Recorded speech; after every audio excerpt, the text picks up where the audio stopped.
We are red is on. Good evening and welcome to Thursday, August 29th, 2019 Selectmen's meeting. I'll stand and say pledge of allegiance. I pledge allegiance to the flag of the United States of America and to the republic for which it stands, one nation, under God, indivisible, with liberty and justice for all. I got carried away.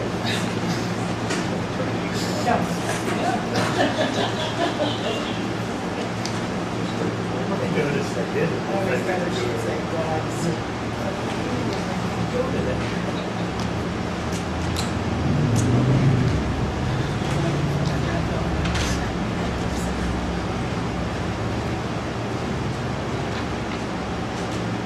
So we've got some minutes to review of 8:15 and 19.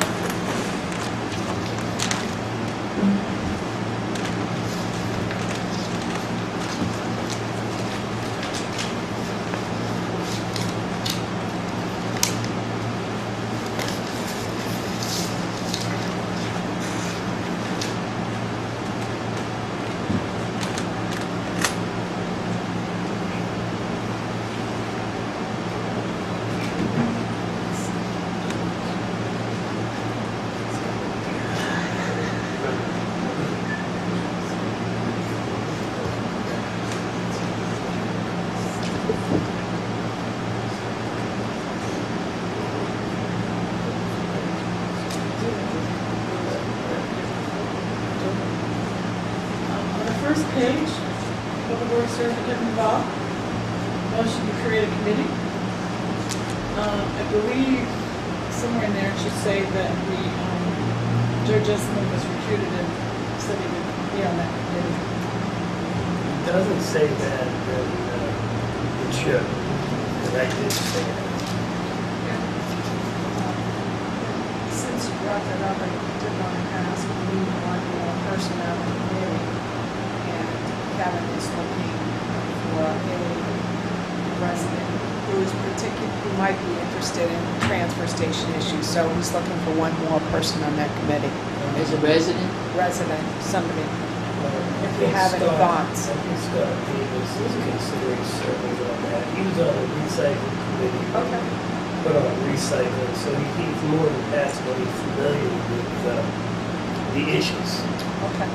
I will make that correction to add you and Joe. When Kevin's ready, have him give me a call. Okay. And, we'll set up the time.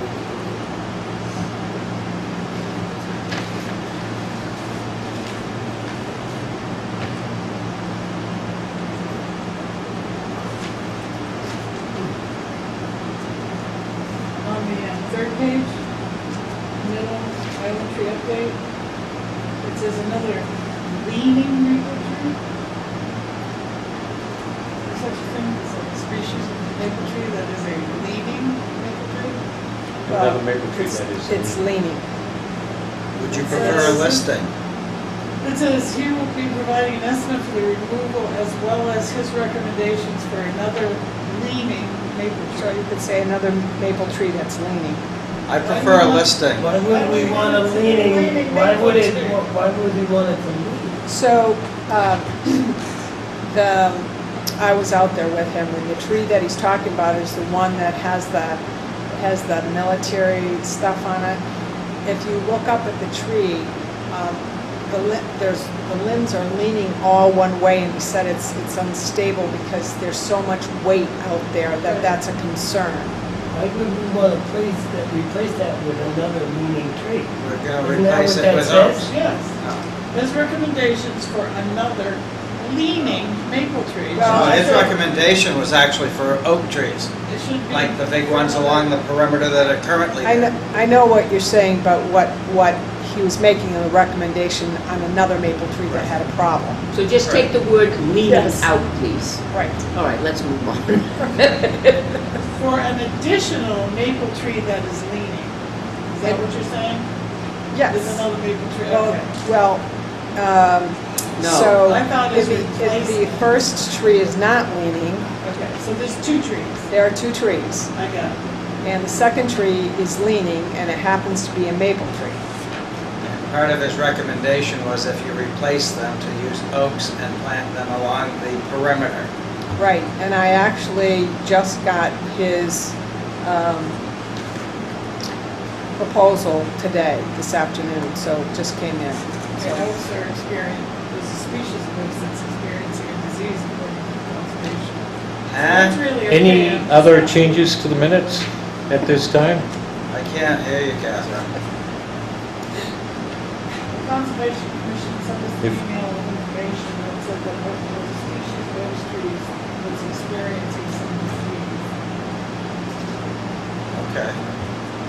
So we'll bring that up Red, After white, the meeting. black, and after we're done with the minutes. Tree discussion. Thank you, John.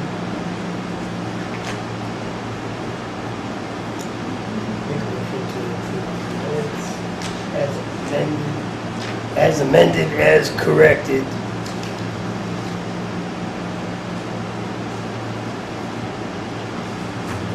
Second. We have a motion and a second to approve the minutes as amended and as corrected. Any other discussion? All those in favor say aye. Aye. Opposed? So moved.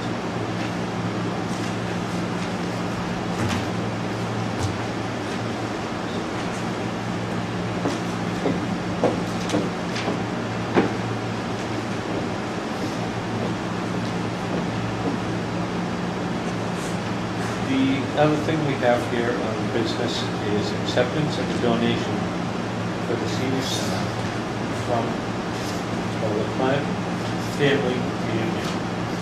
Donation for $336. That's outstanding. That's, Make a motion, we accept graciously accept the donation from the Plant Family Reunion for the senior center. I would second that motion. and seconded by Joe. Any discussion?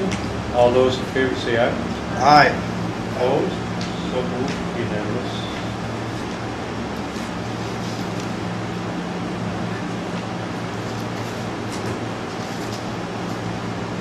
We have the police building study committee update. Is everybody here that is expected to be here? We're a little early.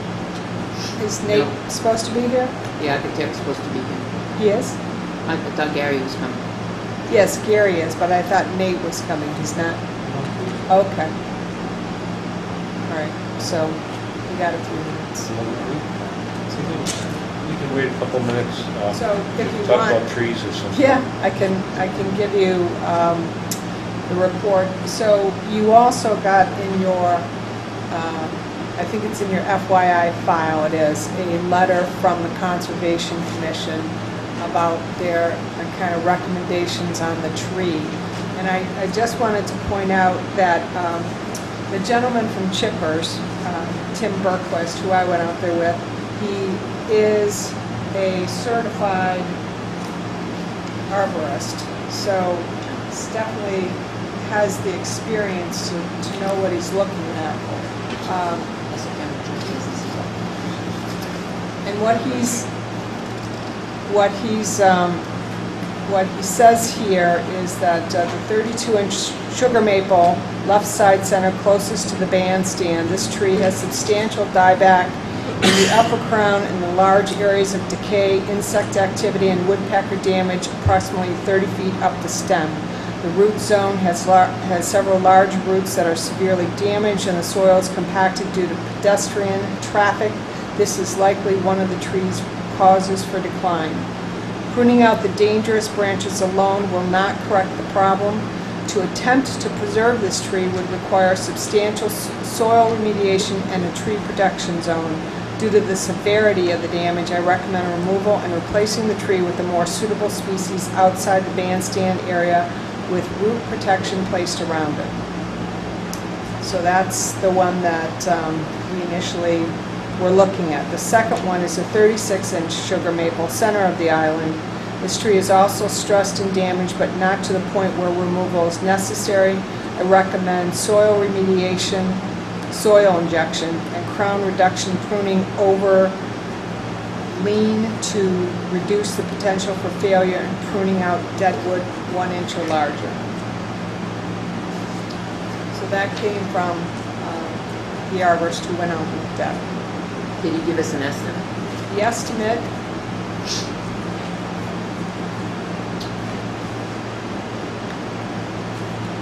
the total estimate is $3,600.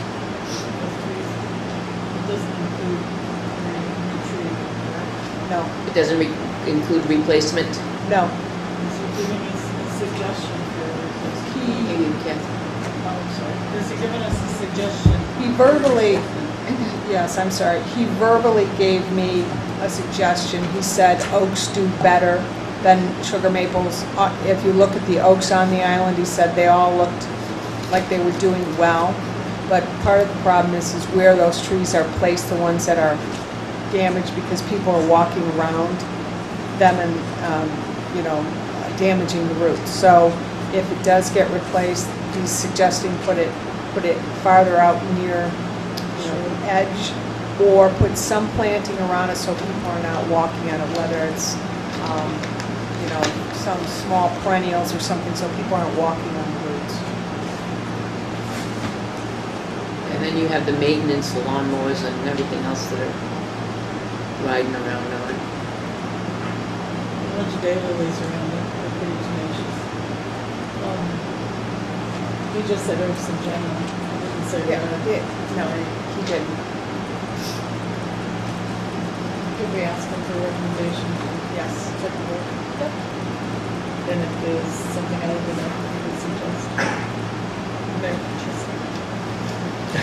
I saw a beech tree today with beech nuts on it. Now, just to play the advocate of the Conservation Commission, he doesn't prefer to see a tree cut down. Right. What are the options to remove it? I mean, money-wise. I know what the option is. You get up there and you cut all the dead wood off. What he said to me was that he could certainly go up and cut the dead wood out. You might get 5 more years from that tree, but in 5 years, you're going to spend the same amount of money because of the location of the tree to the road, to Route 3. So if you're going to do it, you might as well do it now because the tree is eventually going to fail. How much would it cost to cut down the dead wood part? $3,600. Well- No, it'll cut that back, but the 3,600 in 5 years is probably gonna be $5,000 at that point. And that's a thing too. It'll cost more in 5 years. Because I like that tree. No, we're also within the buffer zone. So what is that? You can't cut trees to a certain length or diameter of the tree. You have to apply for the DES for it. I guess you'd have to talk to the Conservation Commission. And I talked to our 2 arborists, and they felt that they should be pruned and the soil should be put back that's exposing roots and compaction, and that the tree would do fine. It's limited to the top part of the tree, just the top. And, I think we have to look at a lot of things, the aesthetics. A lot of people look at the island and the tree, and the shade tree, and the sugar maples, and the colors. If you look at pictures of the island, it would include sugar maples and brightly colored leaves. The other thing was that the Conservation Commission brought up was the diseases that are starting to come in with the oaks that are wiping out the oak trees. So Now, I think it would be a good idea to have the arborists that we have, licensed arborists from the town, come up and discuss it with us too. I'm not an arborist. So, Well, didn't we just have an arborist? yeah, So you want somebody else to come up? I want the 2 people that we have on our town, Conservation Commission, as well as an employee, myself, or both arborists that have a different idea, and I think that it would be a good idea to have them speak regarding this before we just cut something down because it looks like that. The other Paul Rushton is a certified arborist, isn't he? No, no. I thought Bob Hardy was a Bob Hardy, forester. Forester.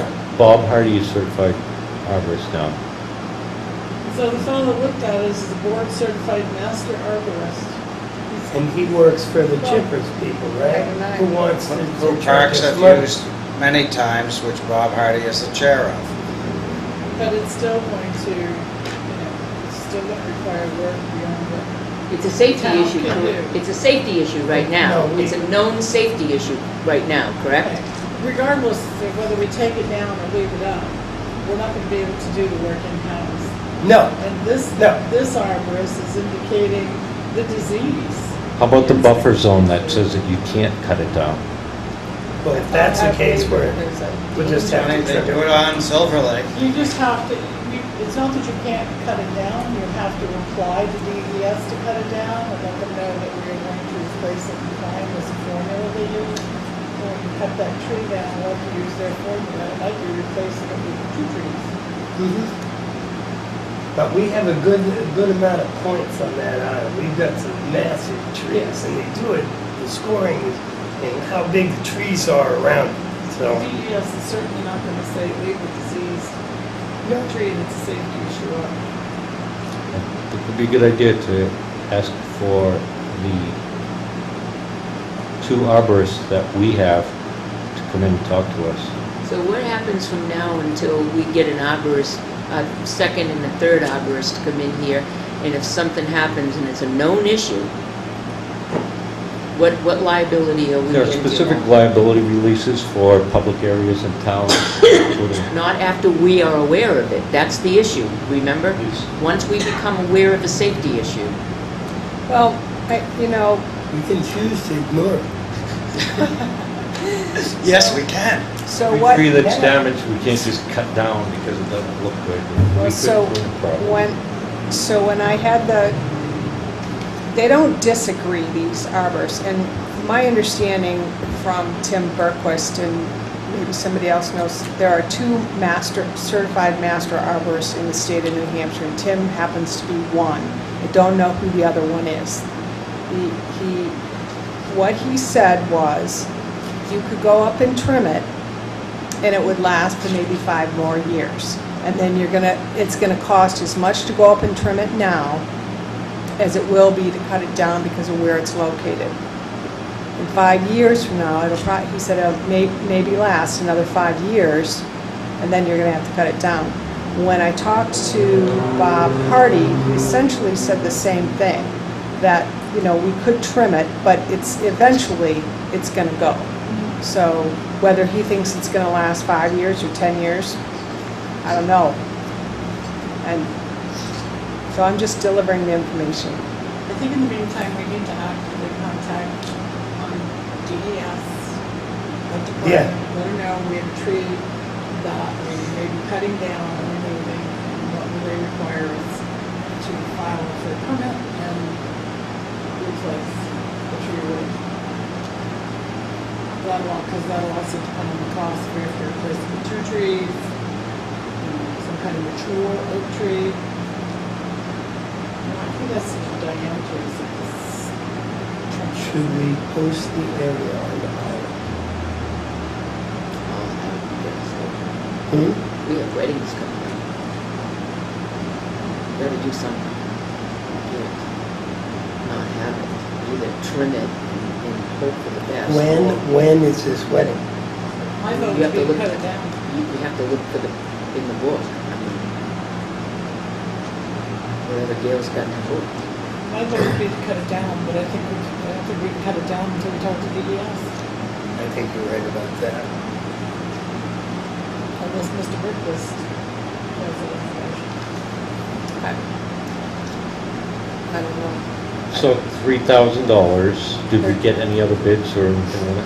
3,600. $3,600? So as it stands right now, we have a master arborist. There's only 2 in the state, and one of them we got a hold of, and it's his opinion. And also one from town who happens to be on the Conservation Commission is an arborist, and he offered his opinion as well, and they're one and the same. That Well, That's not what I heard from, when I was at the Conservation Commission meeting, I heard Okay. something different. well, And what I think that we was the were- conversation I had. So, I think to be sure, because obviously there are some who don't want, I mean, I'm not about cutting down trees. But there's a safety issue too, so if you want to bring them in and talk to them, and in the meantime, I'll check with DES to find out if there's some, because anything with DES is not going to happen overnight. So I can start that process. Yeah. My other question was, this is over our amount that we require bids. Did we get any other bids on it? There, I don't, no, we didn't. I mean, we talked to, so if you remember how this started out, I was asked to ask another company to come and to give us a bid to cut it down. And I did that, and I still haven't heard back from him for his bid. Then there was a recommendation to reach out to chippers. I don't remember who asked me to do that. We all do. Right. So I did that. Certainly we can, I'm sure there are other tree services out there that I can do the same thing. And for both prices, pruning or, Yeah, I'm happy to do that. So at this point, if I hear you correctly, I'm going to check with DES to see what they require, if anything. I'll ask Tim Berquist if he knows. I'll get another bid. I'll follow up with the gentleman who was supposed to give us a bid. And John, if you're gonna bring in the arborist to talk to the selectmen, we can have that happen well, too. I think we should just, ask them if they would like to reply to that letter. Sure. If there is a permitting process with DES, should we have Jeannie start that? Yes. Absolutely. Once it's completed, we should cut the trees. Yeah, I agree. Why keep spending money on it? You're delaying the But inevitable. replace what we cut. Yes. I don't care if you got put in floors to replace the two. That time of day. Is that the motion? Would you like that as a motion? We could move on. I'll make a motion that Jeannie work through any DES permit application process, get the missing bids, and after that point, we can decide on the low bid and move to cut the two trees and replace with at least a minimum of 2 trees. Just as a reminder, he didn't say that the second tree needed to be cut. He felt that second tree could be pruned and could be with soil remediation. Could be- Okay, then I'll amend it to trim the leaning tree, the listing tree. Listing. I prefer a listing to leaning. It's just partially leaning. So your When they're motion- done, that's what it should be. A motion? And we have a second. I'll second it, but I need to clarify the motion, just so we can have some discussion here. We're gonna So get- your motion is to, To go through whatever permitting process, yeah, get the missing bids. yeah, Once we get a qualified bidder, Cut the proceed tree. with removal of one tree, pruning Pruning, of yeah. the second tree. Go with Chipper's recommendation. The master arborist's recommendation. Yes. yes. But not necessarily move to it. Okay. Not necessarily looking. That's So good, thank you. I have a question on it. So we're not going to even look at trimming this trip. The thought there was that it would cost just as much to trim it as cut it down. We're going to do it again in 5 years. If somebody came in and said, oh, we're going to charge you $600 to cut the limbs off, and the conservation commission says, well, we think that would save the tree, we're also arborists, you guys say, no, spend the $3,000, cut it down. We haven't spent any money yet. But we have a motion to Not cut to it down, spend money. We're not gonna decide the amount until we get the other bids. but that's only for cutting it down, we have to approve anything first. Saving the tree, if it's, Not that particular tree. The motion is to cut the one tree, instead of trying to save it for 4 or 5 years and prune it, the monetary amount that we're gonna spend on doing that will be decided when we have the other bids. Am I understanding that correctly? Correct. And if I heard John's question, what he's suggesting is, do you not want to hear from someone else who might say, we can cut out those limbs for $600 and it'll last another 5 years?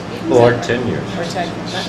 Didn't we just hear from Bob Hardy in his suggestion? He went over and looked at the trees. Oh, that's what Couple of weeks that's the ago. conversation I had with him, but John clearly had a different But no, conversation. we were here at the meeting and you gave us, was it either an email or something in your report about 2 weeks ago, and he recommended taking the tree down. And that's when we said, let's go to Master Arborist. Yeah, no, there was a lot of miscommunication. We were talking about, there was another tree that was dead at the end of the Kevin's island. tree.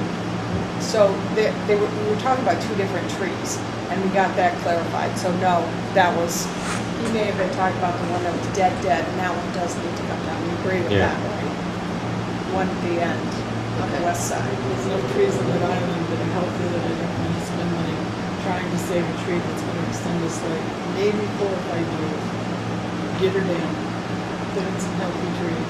Can you use the mic so this end of the table can hear, please? Huh? With the AC on, it's hard down here to hear. Oh, No, don't turn the AC off. So we have a motion and a second. Call the question. All those in favor say aye. Aye. Opposed? Aye. Nay. Is it 3-2?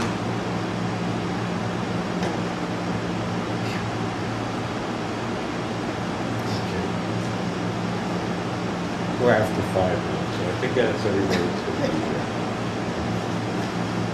So, you guys want to come down and come up to the table? Everybody can hear.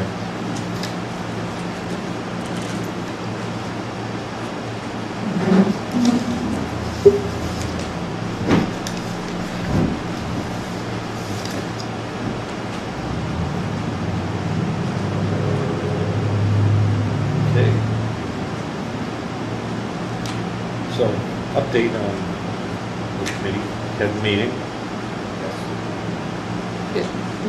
Captain, you're going to have to speak into the microphone so everyone can hear you. I think probably all the selectmen know that Kevin, the chair of the committee, could not be here tonight because of a family commitment. So Captain is here, and Gary Goudreau. David from Milestone is here to speak with you about the police building. So we had that public forum. We listed out a bunch of questions on the board over here. Most of those questions we feel were answered. It seemed like a lot of positive support for the project. So maybe I could just give a recap. Kevin asked me if I would say a few words. So basically what the Police Building Study Committee is looking for you tonight is to make a decision or give them the authority to move forward with the rendering and floor plan and the timeline and tasks. And they're working off the direction or the directive of the Select Board from April 4th, where you directed the Police Building Study Committee to work with the architect to develop the building design and to create a timeline and tasks. So I sent you all copies, but I also have hard copies if anyone needs of the timeline and tasks. We're on a pretty tight schedule, and everything builds on everything else if we're going to hit town meeting in terms of producing a set of documents that's going to have a number that we can give to town meeting to act on. Does everyone have a copy of the timeline and tasks, or does anyone need one?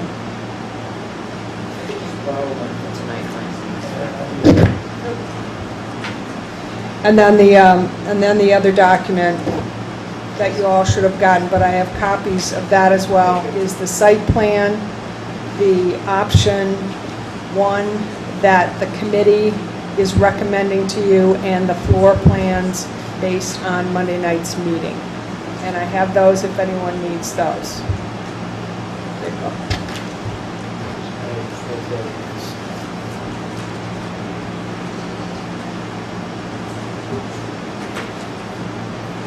So Gary, I don't know if you want to, I know 3 of the selectmen were at the meeting on Monday night. John and Joe were not there. If you want to go through any of the kind of the rendering or the floor plan for them. We could briefly go through the site plan and then the building plan and then the rendering if you want.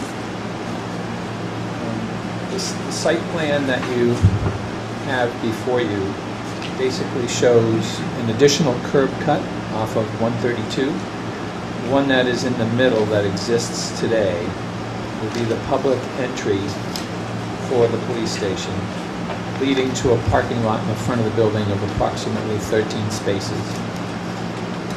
The curb cut previous to that is a dedicated staff entry that leads to a rear parking lot that houses approximately 41 spaces.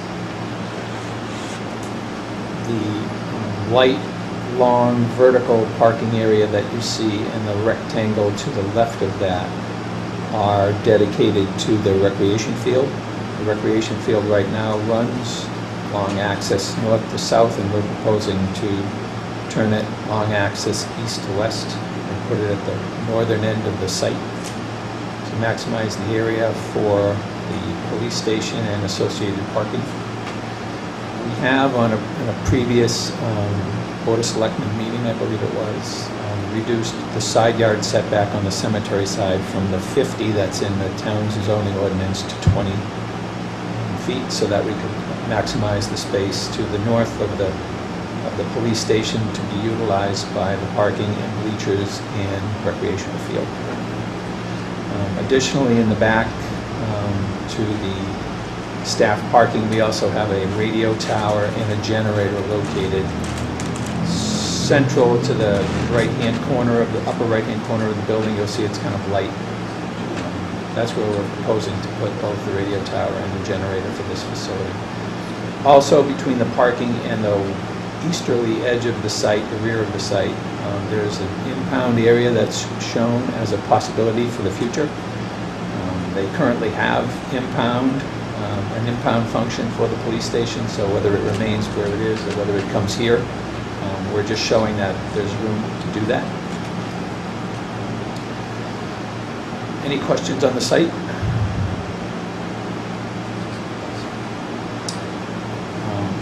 The floor plan. Essentially, when we design police stations, we try to organize it around 3 separate populations. One is the public and their limited access to facility. Then there's the staff who utilize most of the building, and there's also an area where detainees will be brought in. Starting with the public, the lobby that faces 132 in the front of the building, it's that light yellow rectangle you see on the left-hand side, partway up. When the public accesses the lobby, they have access to the dispatch area above and the records and reception below. Those are both via transaction windows that will be bullet resistant, as will the walls. They also have access to a bathroom facility there. And there's 2 other doors off that lobby. Both of them are secure. One of them leads to an interview room, should that become necessary, and there's a door on the other side that the staff can use, so the staff doesn't have to go out into the lobby to access that interview room. The other door leads to a secure corridor that allows the public to have access to the community room. That community room will be multi-purpose. It will serve as a training room for the police station, an emergency operations center for the town, and a community space. So when the public has access to that secure corridor, they also have access to the men's and women's room that's associated with it. Beyond those two control doors, the public would have to be escorted further into the facility.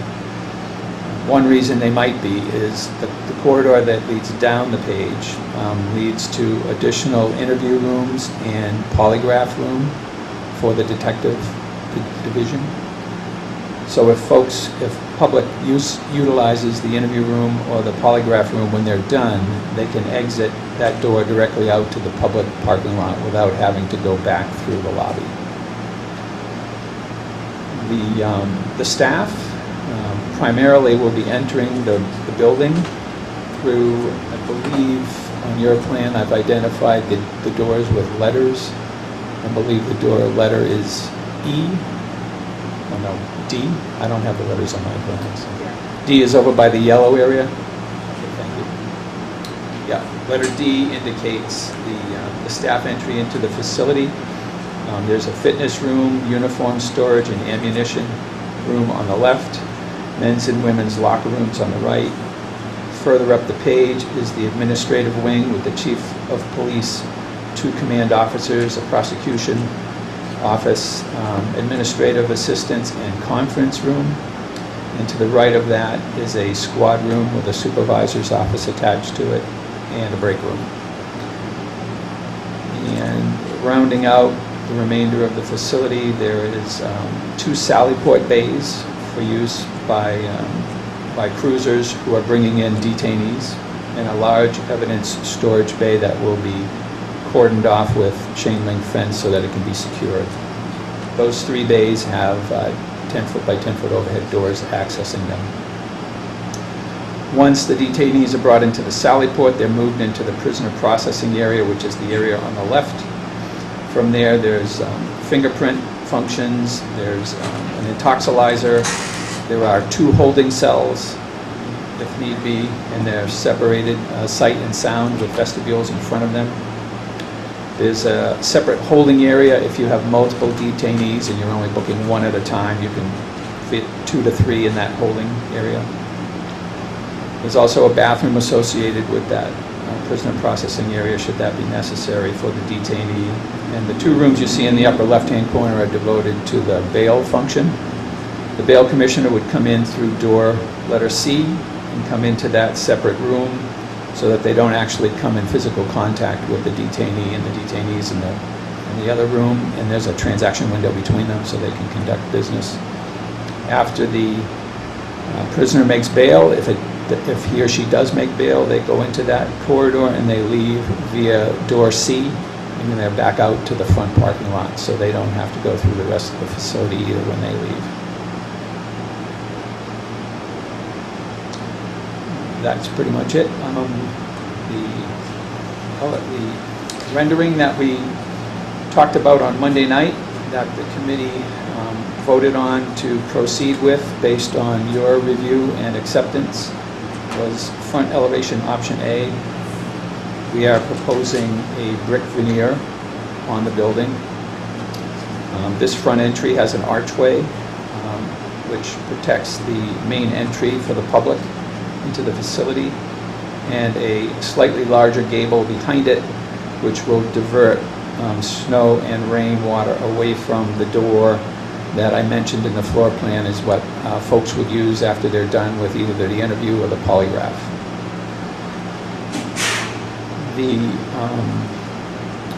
The masonry around the facility right now, we have, from a structural standpoint, 8 inches of concrete masonry block as a bearing wall for the exterior of the facility. Code requires, since this is a type 3B construction, code requires us that exterior bearing wall be 2-hour fire rated. And we can get that with masonry, or we could get it with metal stud. It was the consensus of our design team along with the construction manager that concrete block is probably a better choice for both the rating and the accessibility of that material versus steel and studs, given the tariff situation. Aside from that, we have a cavity that's insulated, and then we have a masonry veneer on the outside. The masonry veneer allows us to give the building a municipal feel, and it also adds to the ballistic protection that the 8-inch block was also affording us. So we felt that that system would be fairly cost-effective. David from Milestone has some cost comparisons, some rough numbers to show you what brick versus block versus decorative CMU might cost versus siding on the building. There's multiple options for you to clad this building with. So based on cost, obviously the siding would probably be the least expensive. The brick masonry that you see here might be the top. Probably put that in the con column, but in the pro column, I would suggest that you could put in, as I mentioned before, you've got a maintenance-free exterior to the building, so down the road you won't be needing to paint or repair. You've got a municipal feel and look to the building that siding doesn't provide as much of. You have the added ballistic protection as well of the brick on top of the 8-inch concrete block. Do you folks have questions about the cost? What's the difference between brick and siding in money? Well, I did 3 ranges of brick. I did a low-range brick at $28 a square foot, a mid-range brick at $34 a square foot, and a high-end brick at $40 a square foot. So I used the mid-range brick as an example.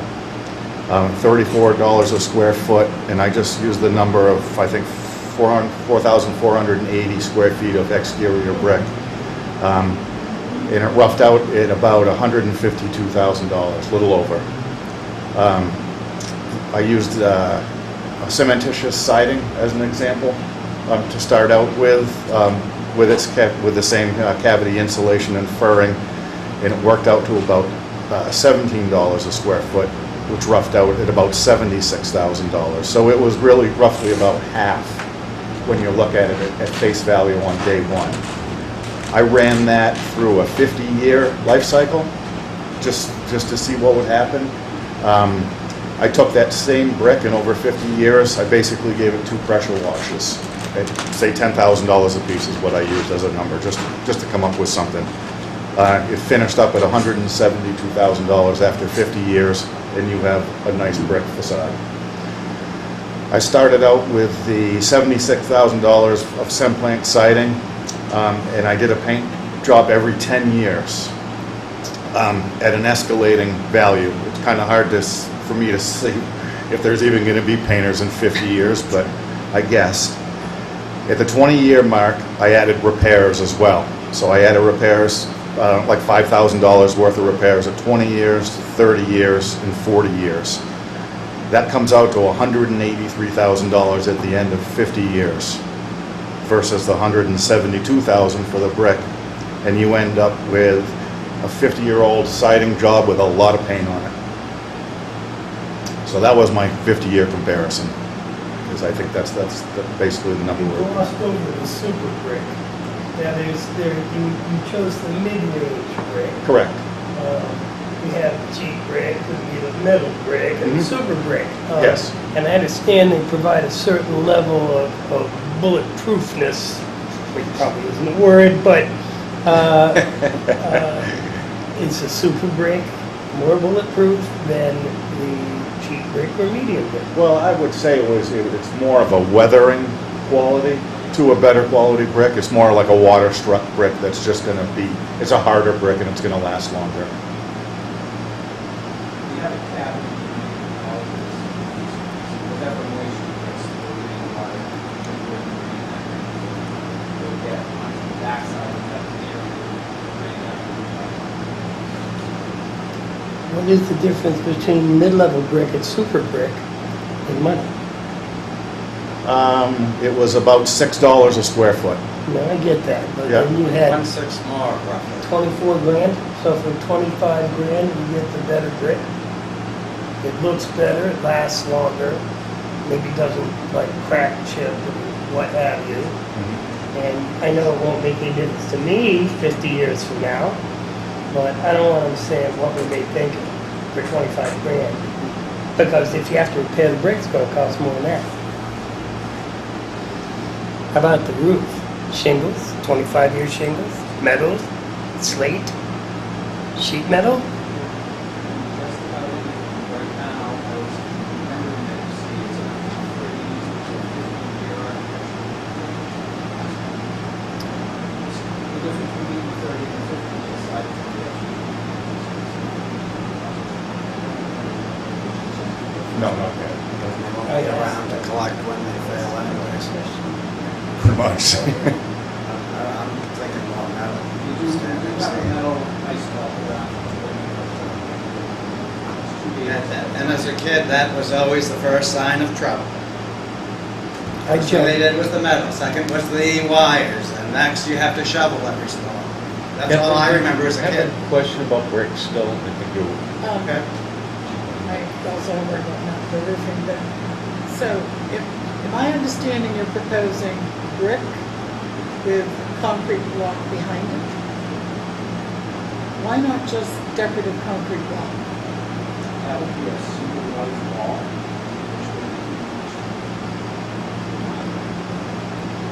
Probably wouldn't meet energy code.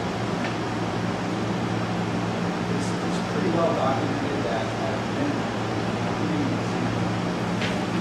after the town is over, the flushes it out.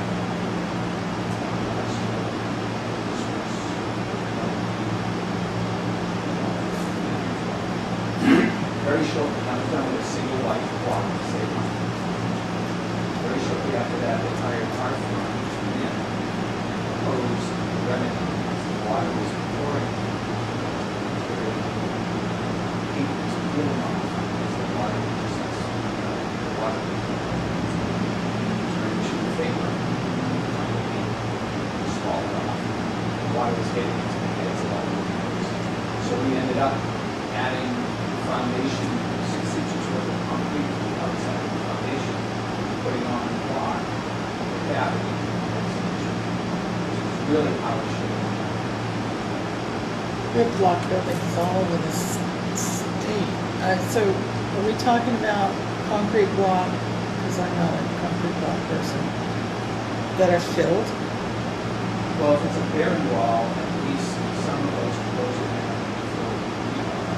Right. Whether or not they fill walls, David said, then you'd be forced to insulate the inside. And there's no way to stop moisture, because the moisture can go from the outside face of the block, which is like all the way through the inside. So you're saying the brick will stop moisture? No, I'm saying the cavity behind it is stops. So you have an airspace, which is why we haven't done the wall with brick. Well, depending on the vintage of this building, a lot of times it was just multi-white brick, 16, 20 inches thick, and the water was never made as well. What it did, it just evaporated. It didn't even insulate the wall. Trust me, are you, and then you're proposing brick all the way around the building? At the moment, Any other place. Yeah, and one thing to note too that they've developed in the design is that the masonry ends at the head of the window, which is where a lot of masonry gets complicated when you're adding lintels and all that sort of stuff in. So it was kind of a happy medium to get that look, that feel, that longevity, but not get into the complications. you don't have to, you'll notice, The band, the you white don't band. interrupt it with that band of trim, and you gotta take the brick up the gables. You have a lot of gables on this building, and you don't have to do that. All the gables are treated with cementitious pipes. So you have a limited amount of heat. So let's just say 50 years from now, when we're placing the shingles or whatever, we decide we needed a bigger police station at that point, 50 years from now, is this expandable? You do, depending on where you need to expand, you have large enough space to go either the easterly direction or the southerly direction off of cable lines, or even if you take the northerly direction towards the airport. So I personally feel like the town is very lucky to have this parcel purchased, because it does give you that opportunity without spending a lot of money now Is there any potential, considering the construction of the walls, for building up? We have designed attic systems, which gives you volume inside and doesn't get interrupted with the truss boundaries. So we can use that in the future for storage or additional space or some sort. You have to really use it business like this. Likely have to go for significance of the business. But most important, using it for storage or for business in the future, you have to have the floor plan anticipates the possibility of this by allowing corridors in door E and door C to be the points where you can put stairs on the outside of the building, down the stairs from the attic, and go into the building via those two doors. My question wasn't about attic storage space, it was about putting a second floor on this building, Lifting the roof. lifting the roof. I'm not sure how you would do the construction while the building. We have not prepared this building for a second story. Others than using the attic. Okay. So if we were going to utilize the attic in the future, if we were going to use it for office space, would we not need a handicap access to that attic? You would probably need an elevator Or a lift? depending on the occupancy. So a lift would go on the inside, but well, I guess we could close it on the outside.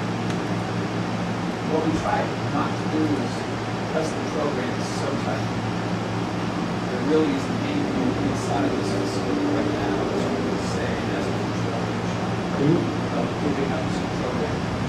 I noticed that.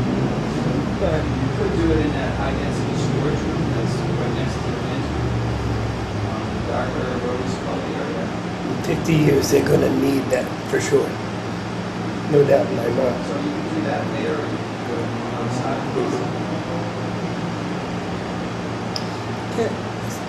Can I ask a question? Sure. I'm curious, is it less expensive to expand out than expand up? Yes. So if you've got the space to expand out, that's more likely what you do. rather That's the than logical going up. path. Especially on this is a nice site for that. If you already have the roof, the attic, You use you're that just for a building certain- interior walls.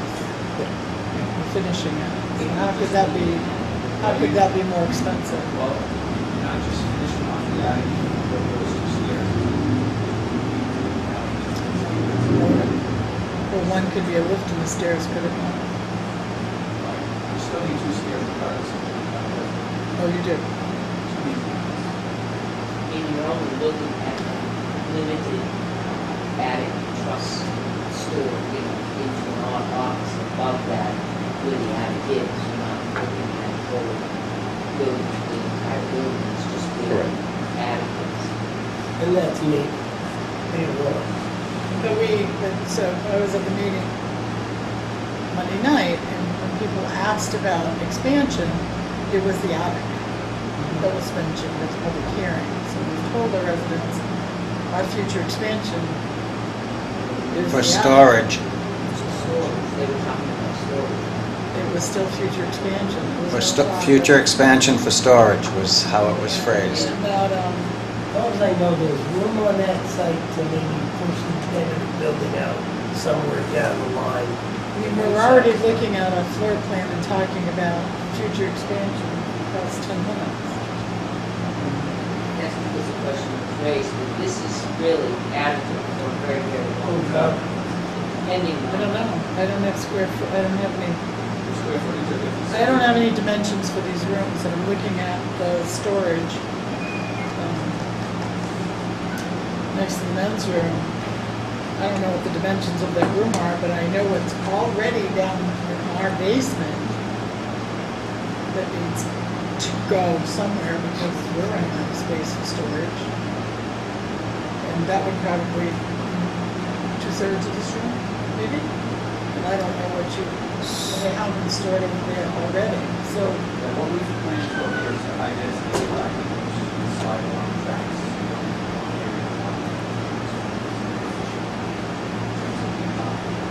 But this, like I said, there's already a huge volume of public cabinets in our basement now. We're talking future needs, it's not everything can be digitized.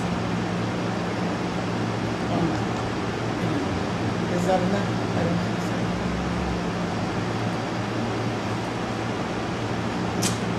I have a question on the fiscal processing. One of the questions always came up with Reef for spending is we don't have a juvenile detention area. Yeah, sorry. Option in the area. That's what you have to worry about. You really don't want to hold juveniles on side.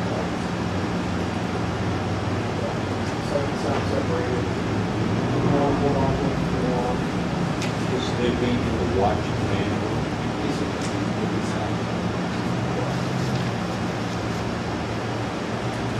They're in the papers. Pretty much the same. They grew up real quick. So that would suffice for that? Yes. That allows them to be watched. And there'd still be access for dispatch for the training. It's actually going for 3 dispatch stations, 2 that are a lot of people, third one is immediately adjacent to the school. This is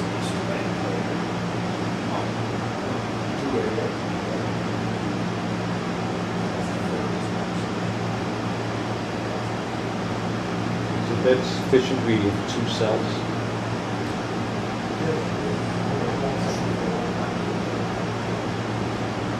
I think there were 2 cells in the basement of this building for holding people back in 18.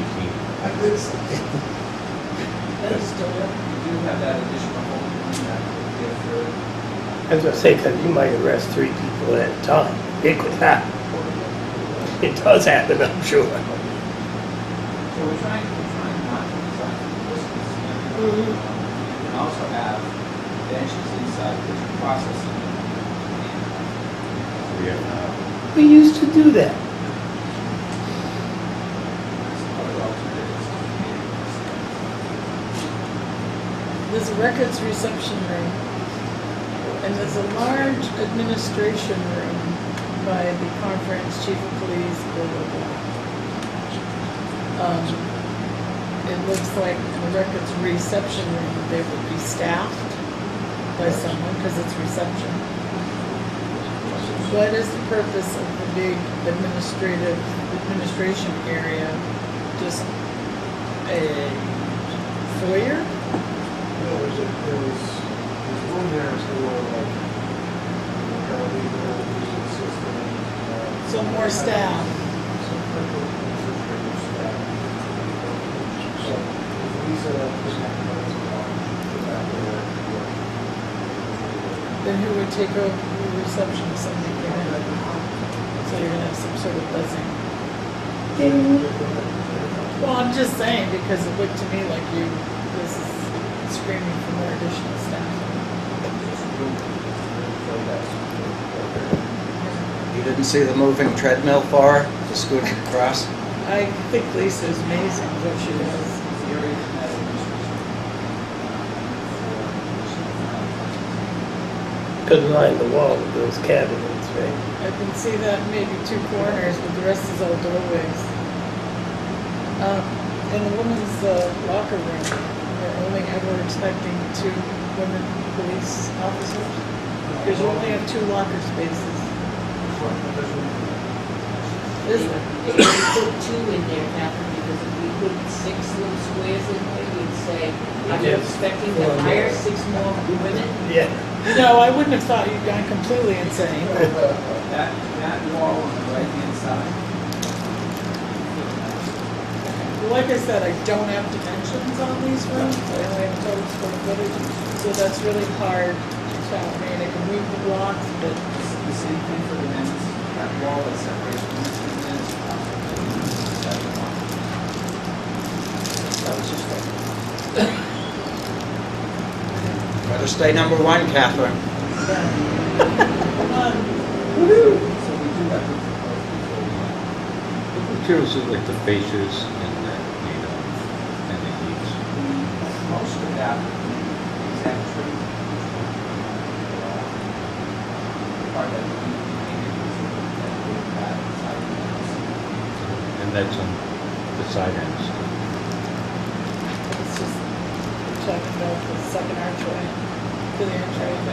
That white colored gable with the vertical tube, that vertical siding there, cementitious kind of white or that, But it's just decorative, why is it there? or the siding.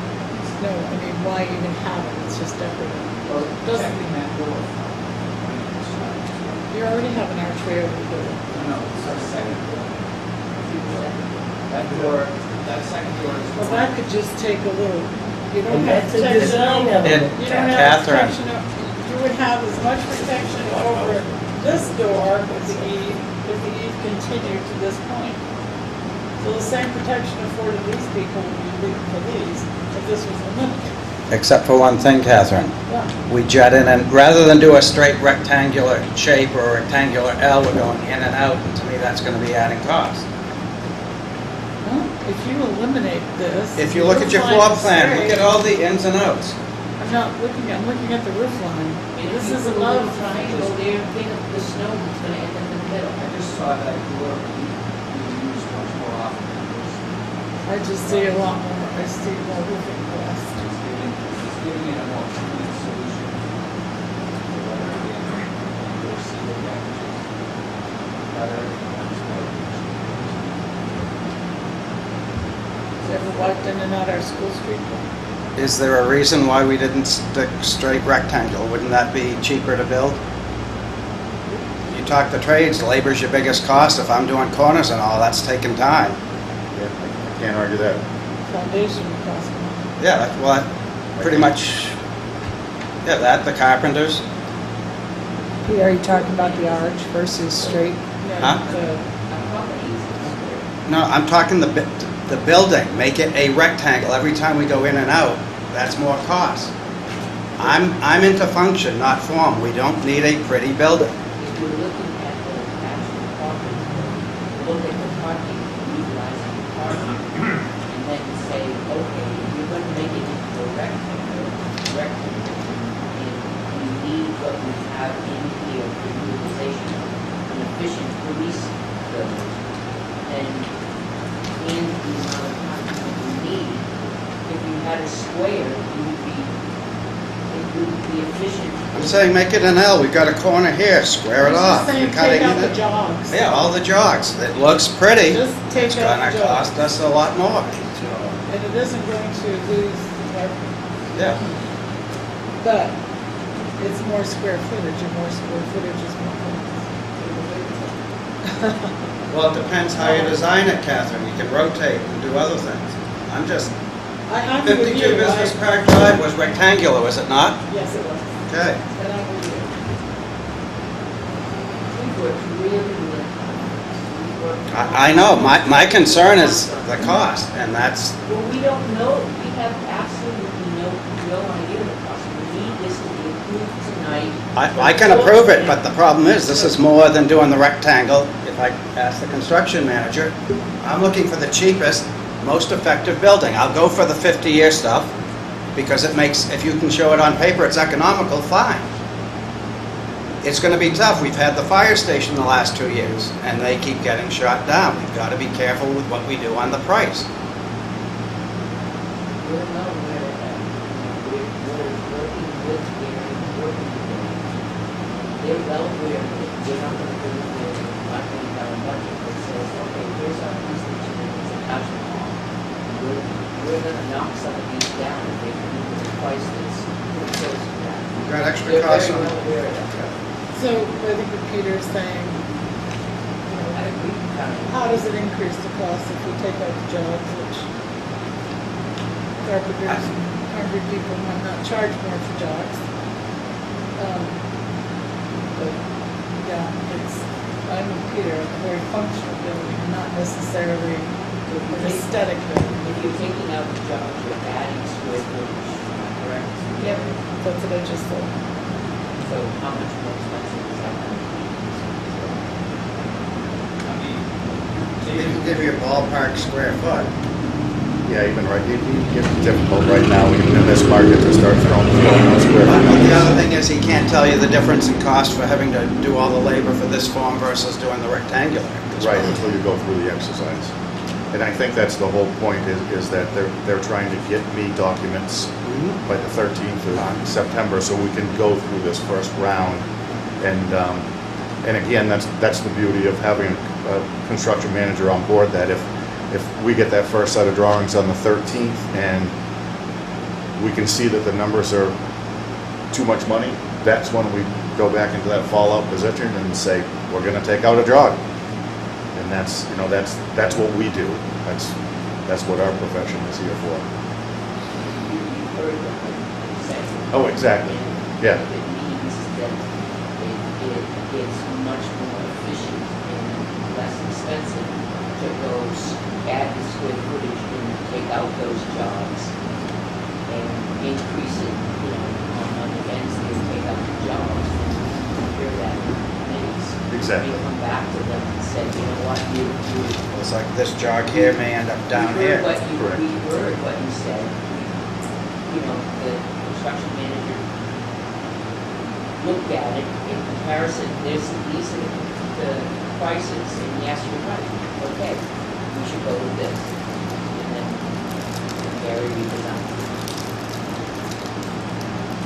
And then now you design the song. A bigger bath.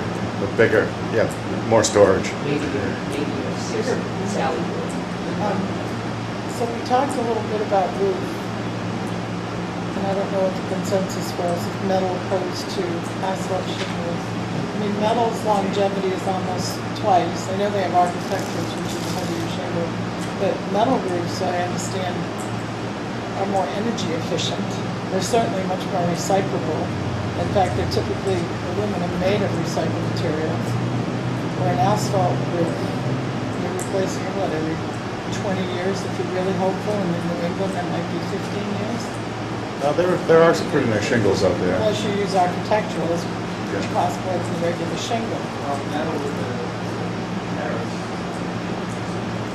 Correct, metal roofing right now is, and you really have to, again, just like the brick, there's the low range, mid range, high range. It's all about the finish on a metal roof. And in order to get those 50-year finishes, you're gonna start up. And on the plus side, bond rates are low right now, right, Tim? But an asphalt roof, you're gonna be replacing that roof, I'm saying, every Correct. 20, 25 years.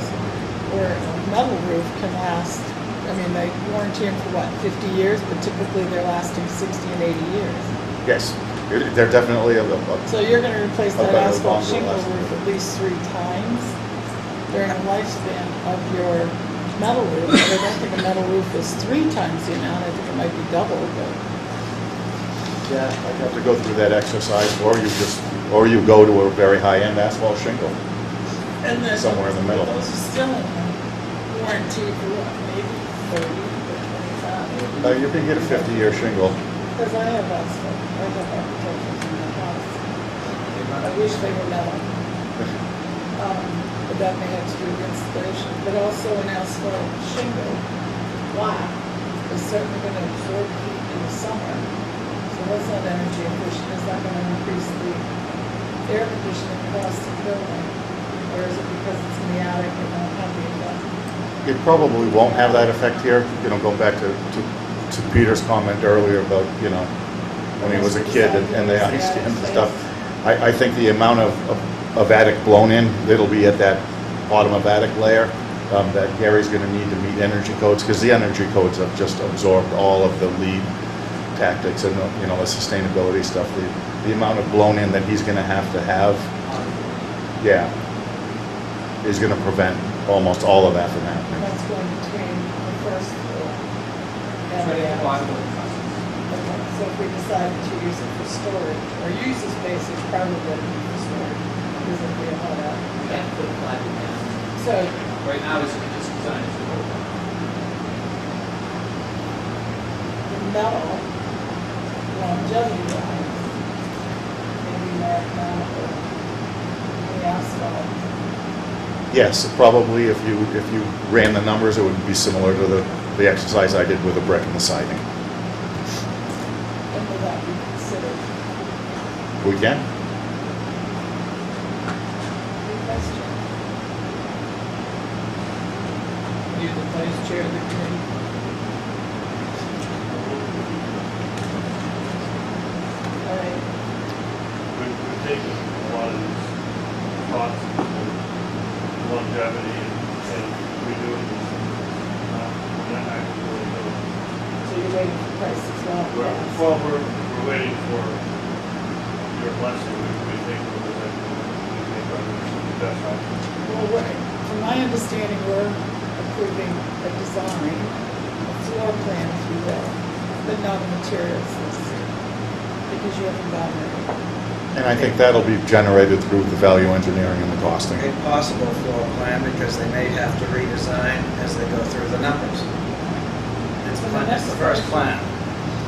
Is the communication tower, is that proposed for future? Or is putting in a communication tower going to be part of this project? Communication. But it would be part of this project. So we just gained space on the tower in Belknap against it. I don't know which one it's on. We were all quite excited about that. We also have access to the one that's up 132, which I do understand is not great, but we have two towers right now. Why do we need yet again a third? Meters. This is for these radios. Now, I have been told that the current on par with the meters that we have will no longer be supported by the back for years. Parts, insert. So, How old are those, Captain? the design is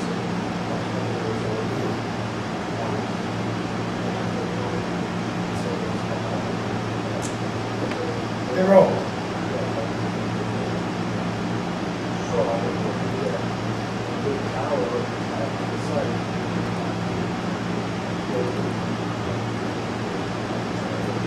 Wouldn't a good repeater cost less than installing this tower?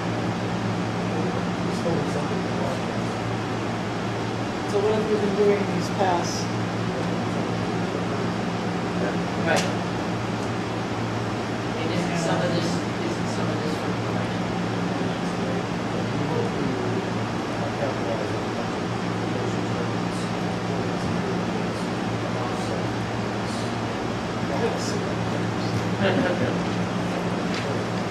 No. Thank you. I think our committee has done an outstanding job. Third level of She said the committee did a lot of outstanding hard work. work. Let's talk. With that, I make a motion that the selectmen approve the floor plan timeline and the rendering. What's the name? Element. It's the Option A. picture. The picture. Second? I'll second it. Good discussion. So during our discussion, it was, at least I got the impression that this rendering could change. Well, the floor The plan, floor plan most likely may not. well, So, this could change as far as material, depending on the price. yes, but the rendering shows me materials on that. That's an asphalt roof. That's a brick front. But if he, That's a second if arm. Dave goes back and says, it looks at metal, which is what we hire construction manager for, metal versus, architectural, asphalt shingles is much more cost effective, then this is gonna change. And then come back to me at that Then- time. for right, approval of exactly. rendering. Yeah, We'll come back. The most important thing for us is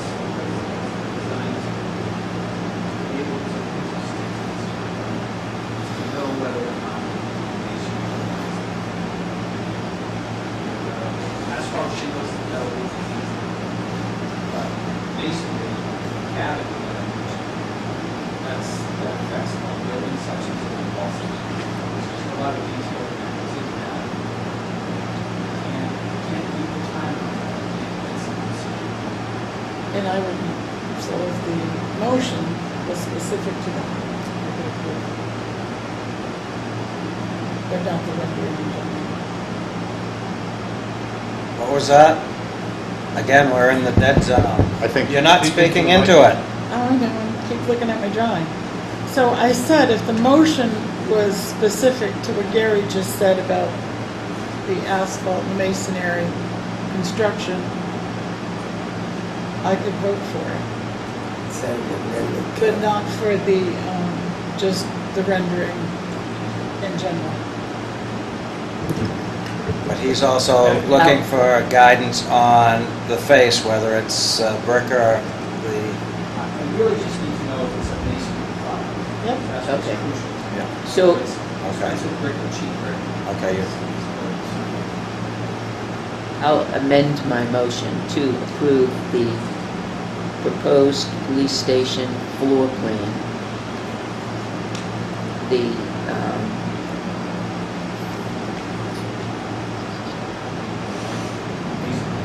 masonry veneer for the front elevation option A drawing that you presented to us tonight. And the timeline and tasks. And the police building study committee timeline and tasks,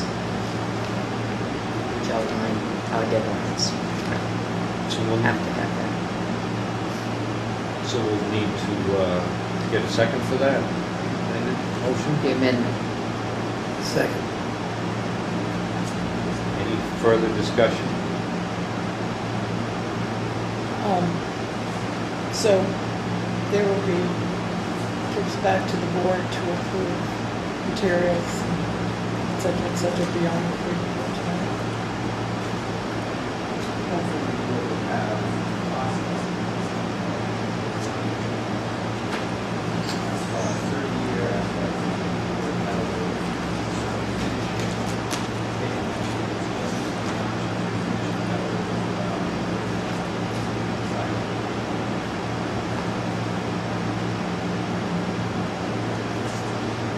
I think this is the time where the committee and board of selectmen and the construction manager and Gary and police department work very closely together. And I think this is really an important task so that we can get this approved to the town meeting. We call the question, any other discussion? All those in favor, say aye. Aye. but I'm going to caution you first. Yeah. So that's That's unanimous? Okay, so moved. Unanimous. Thank you. I would like to say one thing to the vice chair. On the committee, sorry, I'm talking to the mic, picking up a big flip. Considering the aggressiveness of the timeline to avoid delays in decisions, I would be more than willing to attend Monday night meetings of the committee if there's important discussion, say, about the roof materials, etc. Rather than having you have the discussion Monday night and then having to come to the board of selectmen and having the discussion again. It would make our decisions easier and they could be made quicker. That would be great if we could have a quorum at that meeting to do Well, I'm that. just saying, we could have a combined, let's say Right. you're having a very important discussion about materials, the roof, whatever, the Mhm. jobs, things we've discussed on a Monday night. Yeah. We could actually hold the selectmen's meeting in conjunction Right. with that meeting, Yep. whereby we could also make decisions there. Right. Just Great idea. So ideas are you- moving forward. Are you suggesting having Monday night selectmen's meetings and Thursday night selectmen's meetings? Yes. Yeah, well, not every week, no. Not every Only week, but- if on those occasions where something, When there's like I important regret not decisions to being be able made. to attend Monday night's meeting, I intended to, and probably my decision tonight would have been much easier made by me if I Right. had. So that's what I'm suggesting, important meetings. I certainly don't care how many hours. So those of us with conflicts get put out to lunch, I guess, on that. I'm If I have a conflict Monday night and you're making decisions, I don't have a say, is all I'm saying. I'm going to ask the committee, the meetings, the selectmen are welcome to attend for information or anything like that. It's open to the public at all times, So right? my suggestion is more than just randomly going in. When they have topics of intense discussion, very pertinent discussions, not how many outlets, how many light shades, how many whatevers. But very time sensitive, very detailed discussions that if we knew in advance, like when you're having a meeting Monday night, I assume next week. Well, your next, oh, that's right. Well, look So at, your next meeting, if you come out of that meeting saying, all right, next week, we're gonna discuss this, this, and this. and Right. It's something the selectmen should hear. so If I when you knew look that, I at, would attend the meeting and I would arrange my schedule to Right. attend that meeting. We would also, following along those lines, have it be beneficial for us to send information ahead of time. Yes. With appropriate explanations. So that Yes. people are well versed in Yeah. the issue. Mhm. Take less time to answer. right, Yes, anything that would keep us, But- because like I said, you could quite aggressive timeline. so we have a preliminary design development cost estimate for Milestone on 9/16. So something like that would be very effective to have the selectmen there on 9/16. Right, but I think, But this is a committee meeting and not a selectmen's meeting, Right. that we've given the charge to come up with this stuff and present it, for them to hash it out. I don't think it's appropriate for the selectmen to take over the committee. I didn't say we would, I said we could have a combined meeting. If they had something that needed to have a decision right away, we would be conveniencing that committee and making ourselves available to them to make that kind of decision without them having to wait 4 more days. And that would be very helpful. But it's just a suggestion. At a point where there's either a fork in the road or we have to back up. Wait, you've got it. Just a suggestion, possibility. So if you get it tight on the timeline, you wish the selectmen to make a decision before that Thursday meeting, you can invite us to show up. but I think we've got That's- that, I mean, I think we've got that timeline pretty well worked out. We sat down with, all parties, Tim and I, and worked through that timeline and task. But to your point, yeah, if there's something that comes up that we haven't, accounted for, we can certainly do that. But I think it'd probably be, have the committee meeting and then present to the selectmen so that they're all there and can vote on it. And I mean, I've been participate. on three of these committees in my past decades. I think I've been on 4. I know Pat has been on 3. So, I mean, we have stacks of designs. I know what's coming next for our committee. And if we can be of any help keeping you on task, that's what I want to do. Thank you, guys. Thank you. Thanks. Thank you. Thank you. Good night. Thanks for coming in.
Okay, so once Pat gets back, we'll town administrators report. Take a very brief recess here. Okay. Anyone need a Twinkie? I had Saw the mine. Twinkies. It's a Twinkie break. Twinkie, right. I hear that these are very deep fried. Oh, really? Oh, jeez. Yeah. You deep fry these in hot oil, I guess. Oh. Lard or something. Oh. bacon fat. Line gives you the death flavor, but. Yeah, flakiest crust. Bacon fat. Yeah. Bacon fat? Could be better than. Yeah, but if you're eating for breakfast, Bacon. Yeah, Make donuts, because yeah, bacon wouldn't work too good in a pie crust. Unless it was a tortilla, maybe.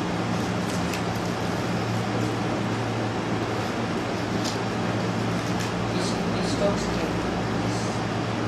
It's actually.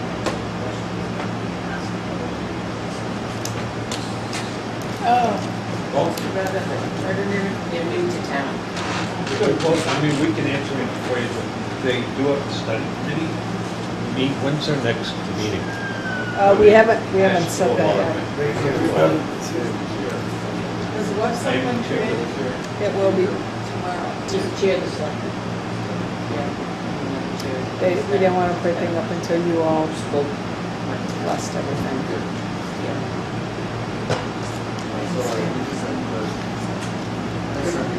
Pertaining to the no, police. no, no, What other questions? Ask.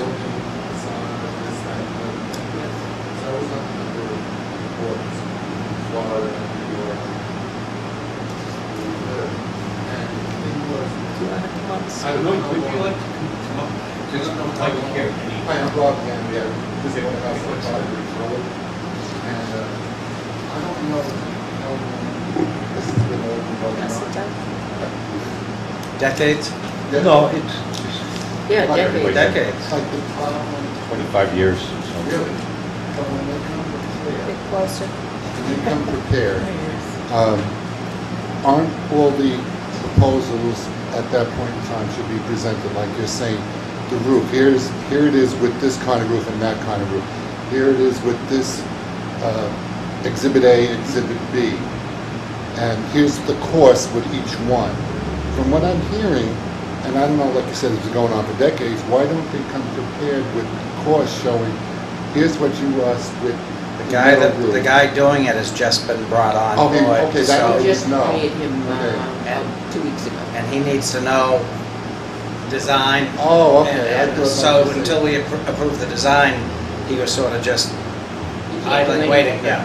But it's like you mentioned tonight, the exhibit that you all wanted with the peak, but nothing was brought up I with the think- rectangle. One of the things we did is we created a committee to kind of vet through a lot of these details and do it, so the selectmen aren't doing the whole thing. They present it to us for our recommendations, our approvals as well. And they also have the public hearings and have all that to kind of work through all of these designs. They work with the chief of police, work on the floor plan.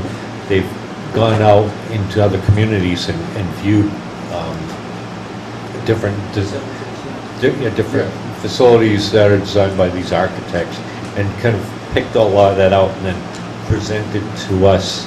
So they vetted a lot of that out for us. And that's what I was saying, the best thing to do is to help out at the police study committee for the building On Monday on Monday night. nights. So we came, what time was it, the other night? The other night, right, the Yeah. public, yeah. Public, that's our first meeting, we've never been to any others. So we're just getting the feel on how things are working. But, you know, that was a great idea, sitting in and discussing and getting ideas and bringing it at that point, so they know exactly when the next meeting is going to be, how to present it, and they're prepared already for that. And the cost efficiency is what you really need.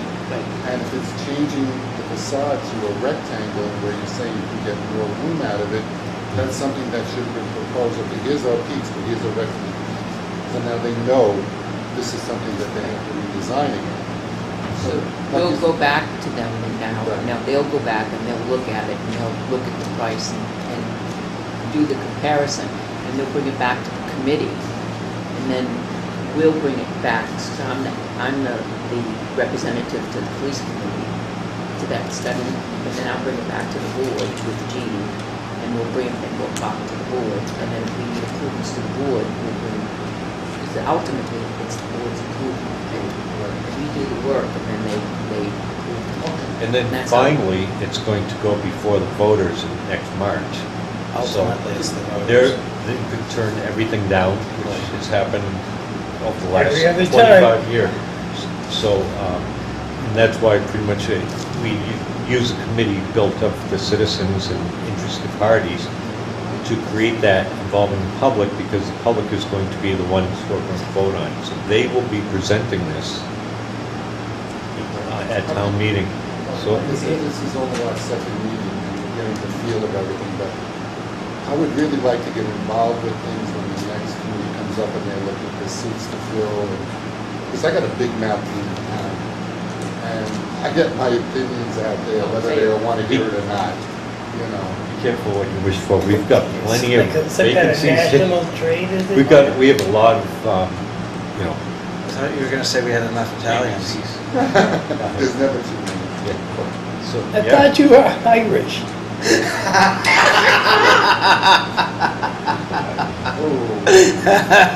So if you're Motion to adjourn. interested. You really want to? I'll Serving on town boards and committees, call the town administrator, because we're always looking for citizens to lend their voices to these various committees. So we were just talking recently about we needed one more person to serve in the capacity where looking at our waste, how we get rid of our waste and our recycling, and what we pay now, and where are we going from here. If you have any interest in those kind of issues, talk with Jeannie. She can give you the information and an application, and love to see it. I appreciate your time, so Yeah. thank you. No Thank problem you. at all. Come anytime. The elected positions will come up to sign up for January? Yeah. Late January, usually MLK week or right after. Yeah, thanks for coming down. Take care. Thanks, Bob. Bye-bye.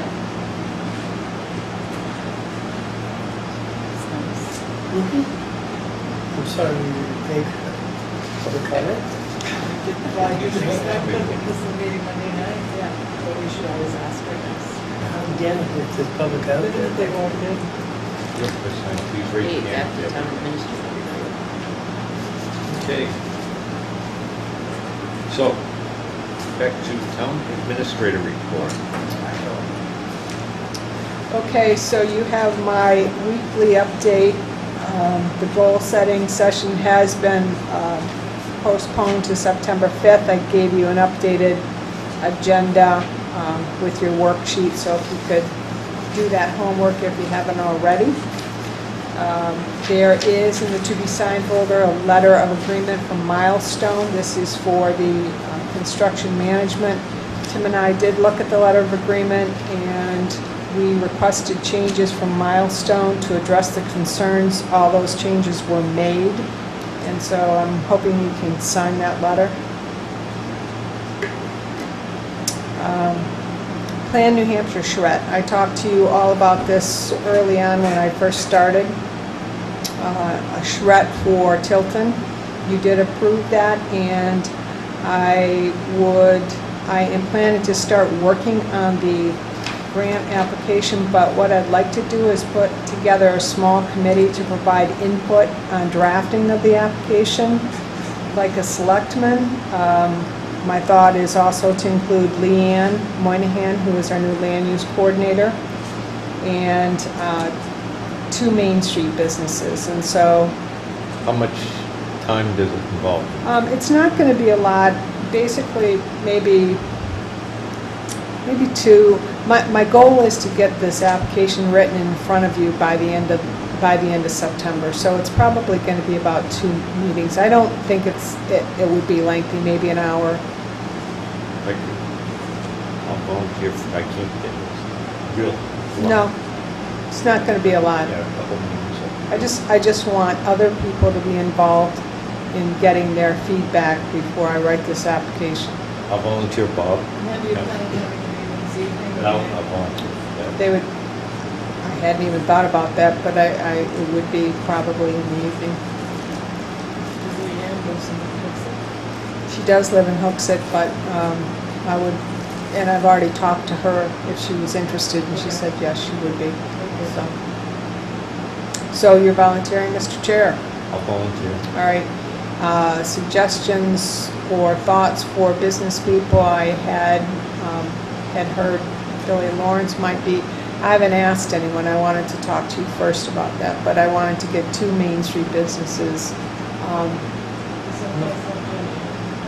And he's been on prior Main Street committee things, and so he has the historical knowledge of what's come before. It's on the budget now, so he's got it.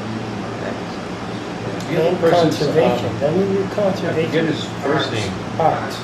Regan, that Oh, right, has the Elm Street, Elm Elm Grove, Street, Elm Grove Realty. that, like, because he's in the This is commercial. in the real estate Trade. business.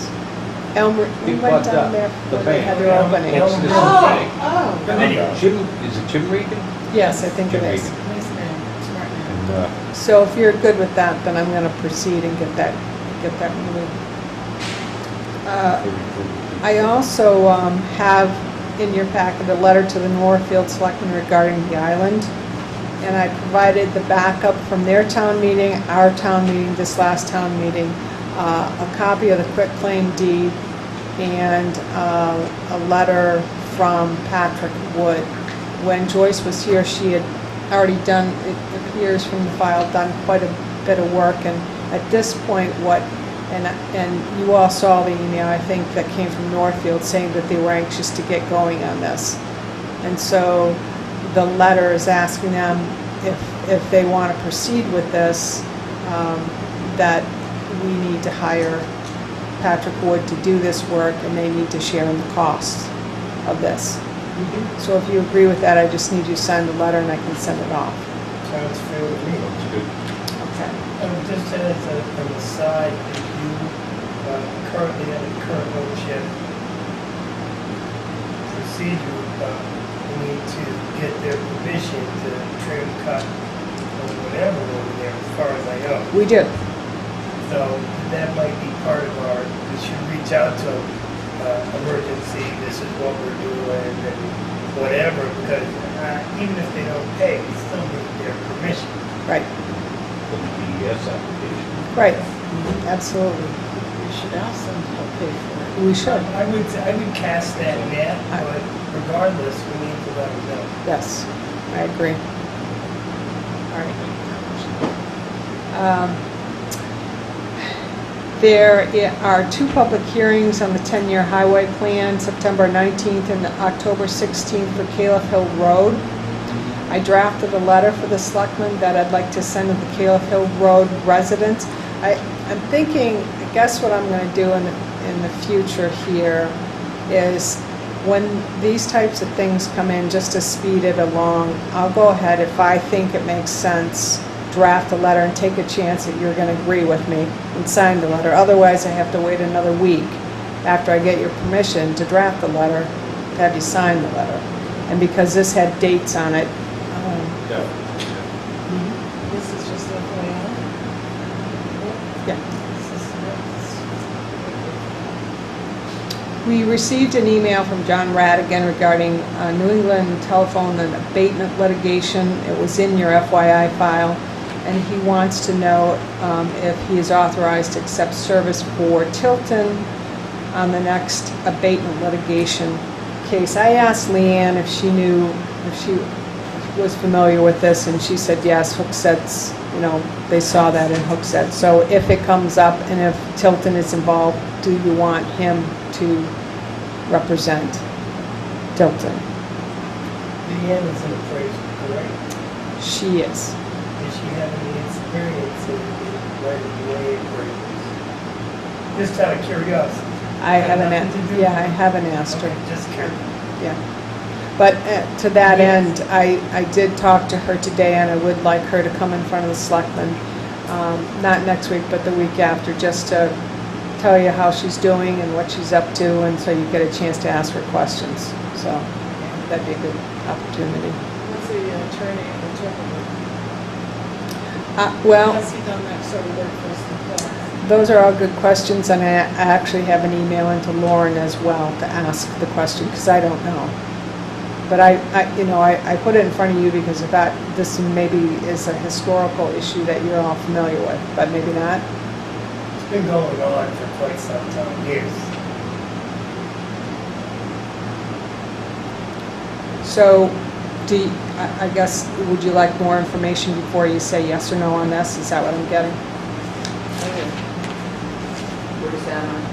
It's on the New England Tel abatement. Basically, he's asking us that if Tilton becomes involved, that they reached out to him and asked him. Yes. So you're saying yes, and Catherine's saying she wants more information. So do we need to take a vote on this, or? I just need some direction. It's a yes. I'm a yes. Can someone make a motion? So moved. All right, you have to state it. We did have that act out right there. Meeting right there.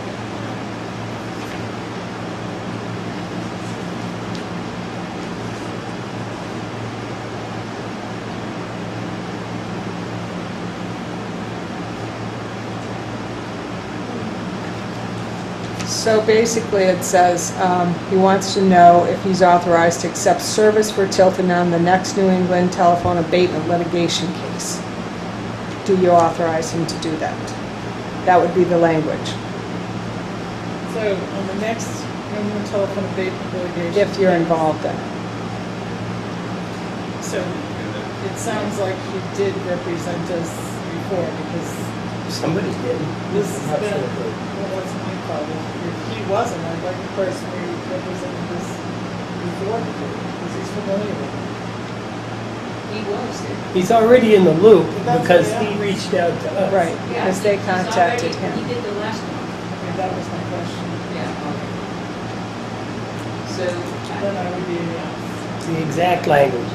my motion would be for John Radigan to accept services for us on behalf of the next New England telephone abatement litigation case.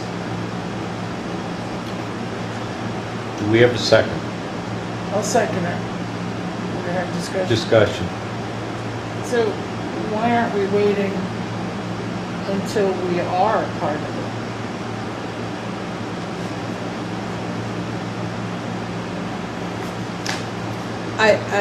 Well, I mean, I suppose you could, but he's asking the question because they reached out to him and said, basically, are you authorized to represent them again?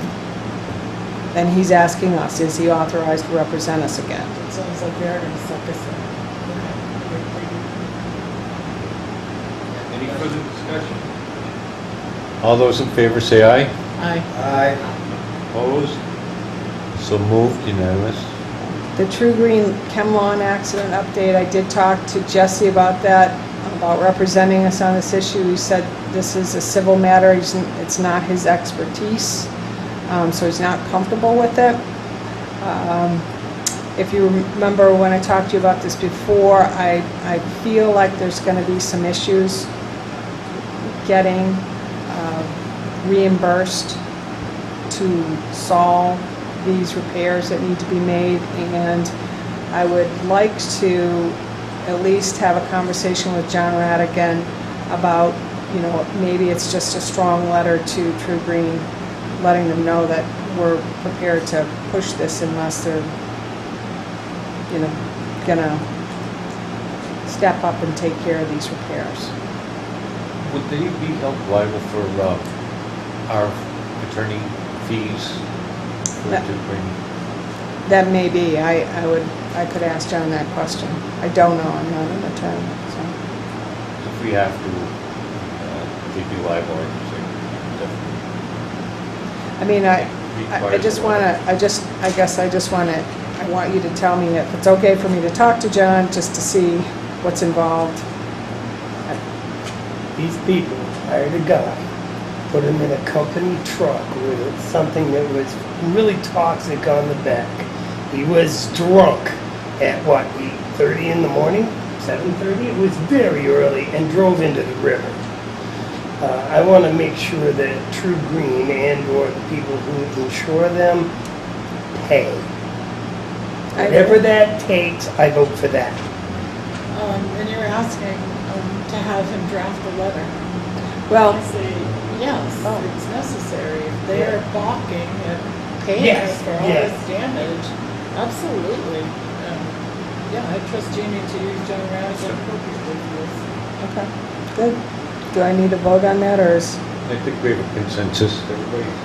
Yeah. okay, good, thank you. I just want you to note, I'm not going to read through it, it's in your FYI, but it's a follow-up to your questions about the mutual aid for welfare assistance. I did find out some information that supported what you were talking about before. We do not have a formal MOU, so I just want you to know that as well. There's also some information in there, an FYI, about personnel files. Not going to go through all that. In your file, the 150th committee is hosting a zombie walk. I don't know if you saw that, but I think that's going to be a lot of fun. On the what, 21st of October? 26th. 26. Yep. And that's what, 6:15 Yep. p.m.? The Rising. Well, I love it. We should have it afterwards. Yeah. September 5th, we've got the goal setting. September 12th, Tim is going to come in front of you to draft with a draft budget, and Jesse will be back to finish up on the ordinance. In your file, I had a thank you to Franklin Savings Bank from you for their donation. Tilton School has signed up, as well as Franklin Savings Bank's Smile Squad to plant bulbs. So I'm going to be placing the order for the bulbs here soon, and we're going to get that done in October.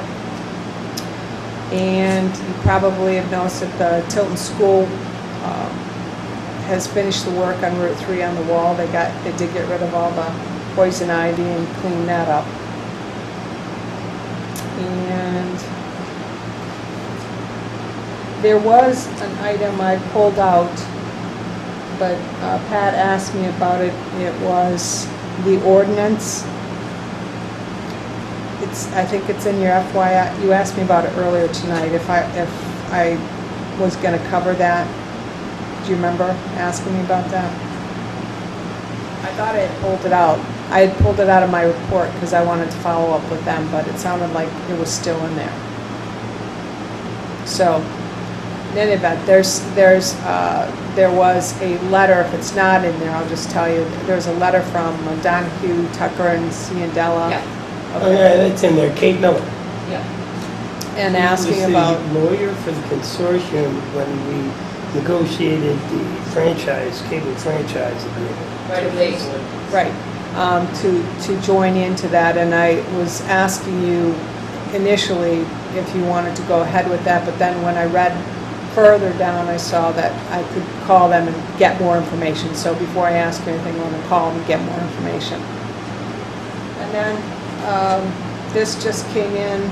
I hear back from Forever Metal Roofing, and negotiated down to $1,800 from $2,275, so we saved about $475. It's still higher than the other two contractors, but they did guarantee and warranty the work, and that there would be no leaking, and if there was, they guarantee and they warranty that, taking care of it. The other So- two were not there. What's that? The other They- two were not there. No, because they were not the original installers. So that's what we have for the senior center snow stops, and I want to know if you are ready to move forward on this, because I don't want to wait too long with, getting work done. What's that? You did, well, you asked me to go back and negotiate a lower Snow price, and I did. Oh, And you asked me to get a warranty and a guarantee, and I did. So, I'll make the motion that we use Forever Metal Roofing at that price of it was 1,000. $1,800. 1,800 even? Yep. $1,800 even to install the snow stops at the senior center. Second. Discussion? Only that it's a lot of money,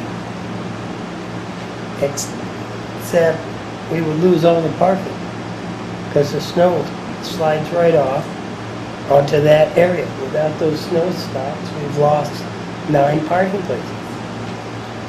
And even though we'll plow them and people can park there, you do so at your own risk without those snow stops. And if that snow slides off onto your car, it'll dent the front of it, and then who's liable for that? So I'm thinking this is a fine idea. The other thing is when it falls off like that, it's ice, hits up against the vinyl siding, and breaks the siding.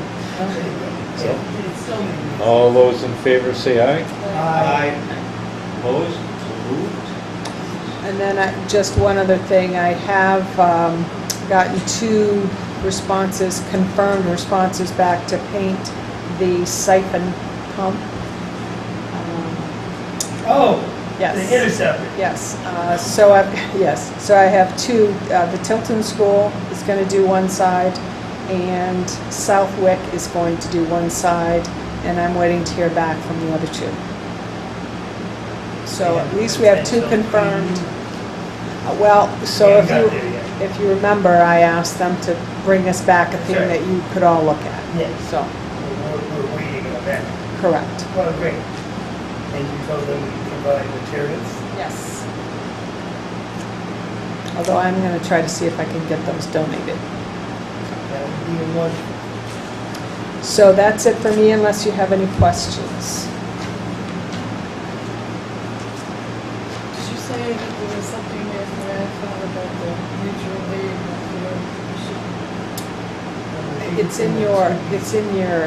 In this document, so,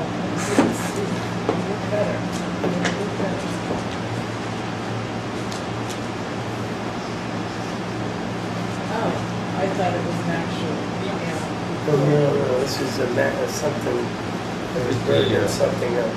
I have, MS 535, signed. While we're on town administrative reports, may I ask a question?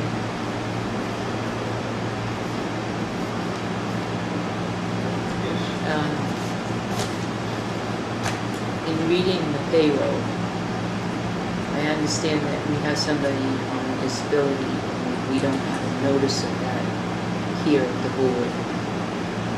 May we go into non-public and you can explain why? Sure. Usually we get a report of some sort to explain why. I don't have all the paperwork yet, but I'm happy to. Just a Sure. FYI. Sure. So if it's a non-public personnel, You want to do selectmen's And that reports was the before we do under, non-public and do Oh, non-public yeah. at the very end?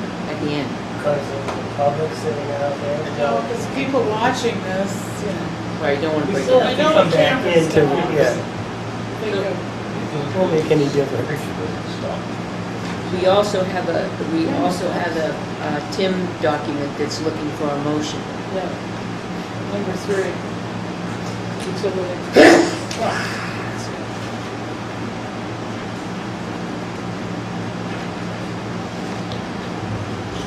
I move- Writes it out. I move that we instruct the finance director to negotiate the rate and terms of the town's LP gas agreement up to 36-month term, and furthermore authorize him to execute the necessary supplier agreements. Second.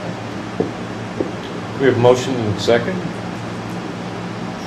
All those in favor say aye. Aye. Opposed? So moved unanimously.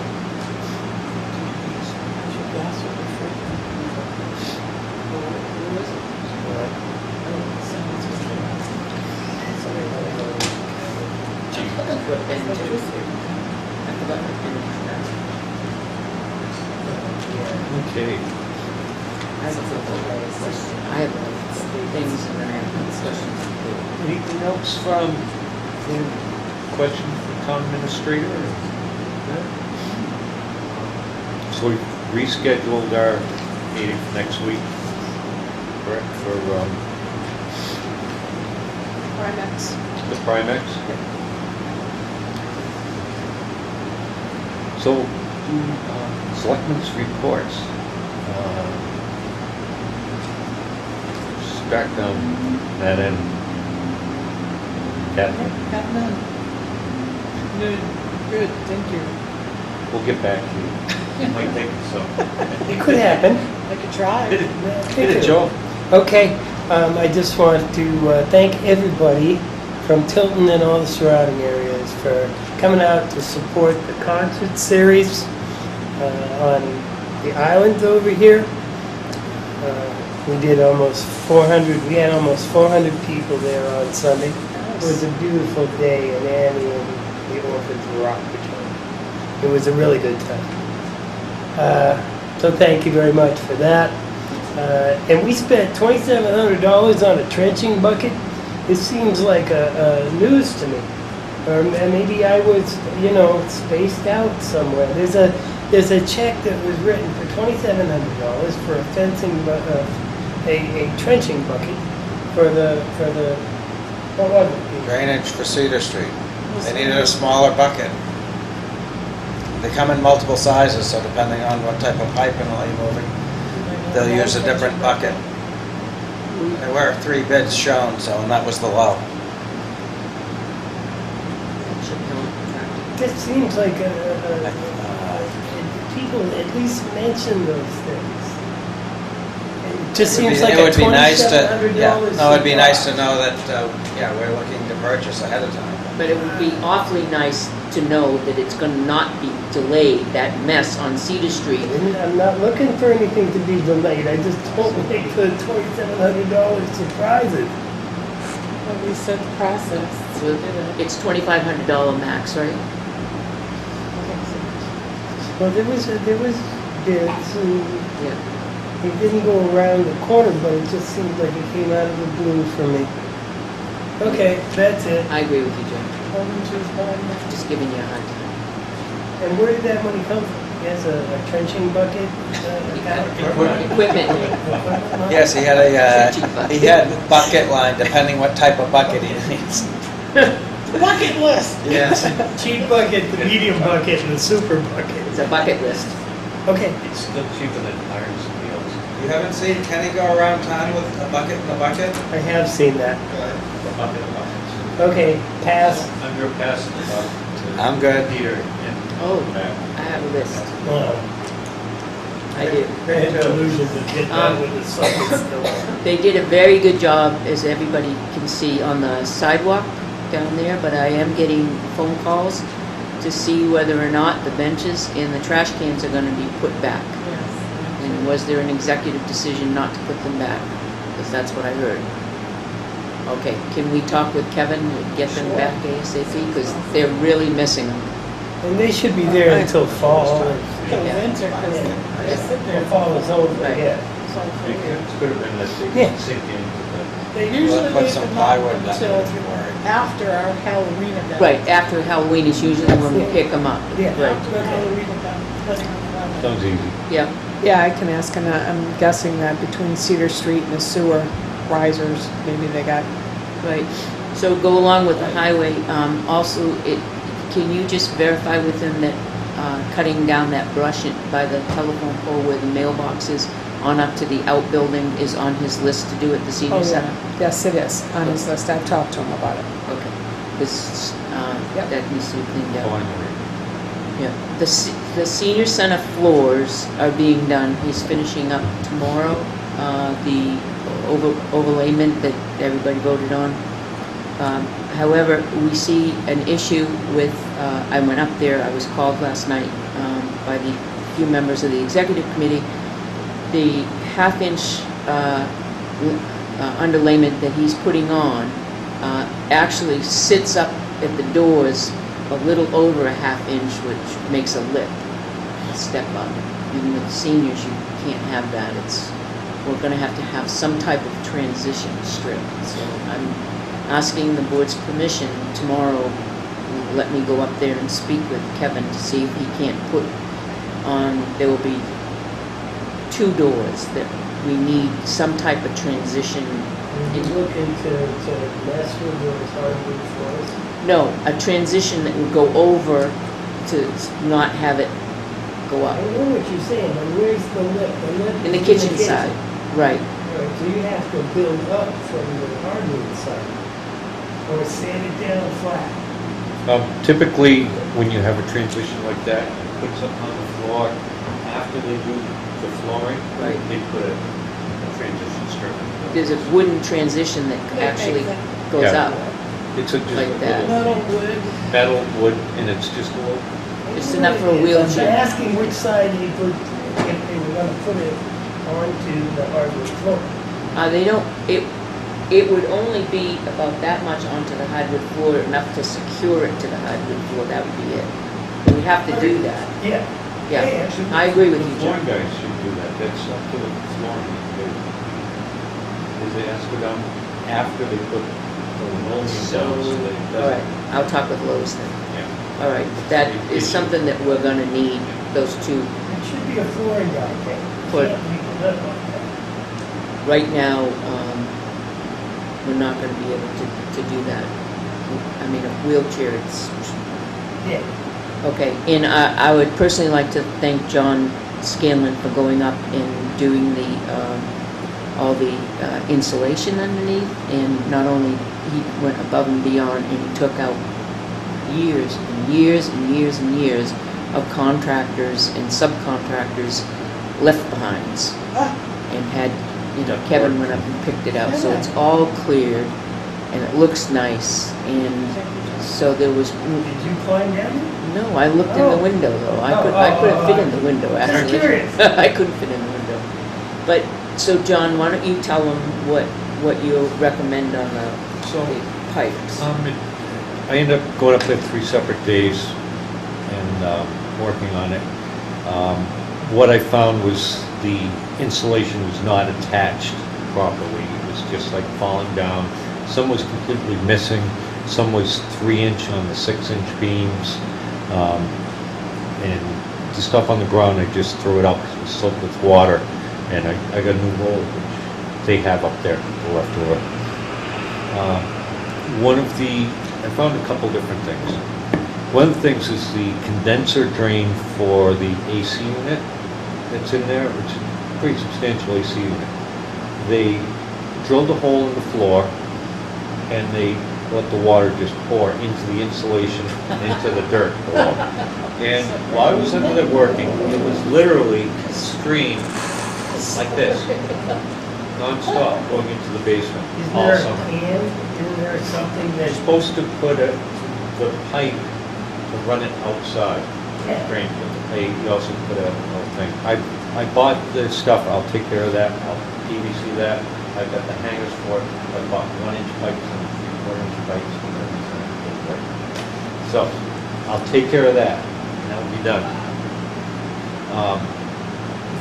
The next thing, all the insulation, I found some big gapping holes in, around the foundation, around the sills. Those have all done, foamed with pest stop, weatherization stuff, they're nice. The next thing I found, the water feed that comes in has a jacket on it. I've insulated that has heat tape on it. Looks like a commercial duty heat tape. I don't know if it works or not. Yes, it does. The other thing is when they installed all the plumbing for all the fixtures, we have bathrooms that it's like a pump, sort of building, Yeah. jog out, and then you have another bathroom. And then, you know, it goes over to where the water heaters and stuff are. The one to jog out there, instead of running, typically when they put the plumbing in, they drill the holes through the beams. It doesn't hurt to go around the hole through the beam. They didn't do that. All of these beams came down into the crawl space because they're hanging on the joists, completely exposed, 100%. None of them were drilled and put on the wall side of the insulation. So, our water feed is essentially that. That's all. We insulated that, got that covered. But the other ones, there has to be, again, that they be reinstalled properly or they get put on the inside of the building because that little outlet jog only has a hole this big. They have broken through, busted up cinder blocks. Plumbing goes right through it. It goes out and in. And all the other ones. Now, It's a handicap bathroom. is that what it is? Handicap bathroom. No? Yeah, it's like that. Right, you could put heat tape on it. Problem with heat tape is first you have to hire an electrician to install outlet for the heat tape and have it done right, it should be weatherproof. It's gonna be pretty good money, and then you put the heat tape on. As we all have seen in the past with our sewer pipe down here, and I put a lot of acorns, other chewed up things up there. You don't know if heat tape will always work every year. We'll find out the hard way if it doesn't. I could insulate it, but the problem with insulating it is it's a very cold area. Once it does freeze, you won't be frosted unless you go on down underneath, take the insulation off before it's ice cubes. So, I recommend that portion of it, put inside the building. Save money on outlets in it, just make it done forever. Copper, It's, no, it's packaged. pipes, Yeah. that should be easy enough to run. Well, the other thing is to have to drill out the beams underneath, the heated side. Put each and a half down, so don't get it nails and flooring in. Those pipes have some good. That's my recommendation, and well, we have some time. And I'm 3/4 of the way done, there's one section which will be beneath this office over parking lot side. There's some insulation, gotta get it in from that other window, but again, the space doesn't be that big. I get scared. It's really possible. The water lines, getting them properly located, is who would be contractors to do that? Not the guy who put in The last one is now retired. Thank God. So, I mean, Person that while put it we're in. thinking of doing it, getting prices to do it, doesn't hurt. Right, we got, Especially if you're getting them now, we, that's my big question. Yeah, we Is should that a be. handyman's job? Is that a jack of all trades job? Is that a plumber? Like you need license plumber. I think we need a licensed plumber to do it. It's a municipal building, I don't want to see it. Well, it's already installed, is he just relocating? Yeah, or is he poorly gonna have- installed, yeah, so- poorly installed. I don't know. So we get So I'm just somebody who saying, knows what they're doing, maybe. I don't know let's the start answer to now that. getting prices and getting somebody who will do it. What is it exactly you're looking? Relocating Locating water lines. The interior going underneath. the handicap bathroom piping. Is this what we talked about before? No, it's, we had talked about the entire end, that end of all the pipes. But what John is saying, the handicap bathroom pipes are exposed to the cold, and we can easily put those up in the interior part of the bathroom. Okay. So you Behind want the me to get some cabinets. quotes for relocating the, Water Bath- pipes. Bathroom water pipes. Okay. And they can easily go behind the cabinet that's there.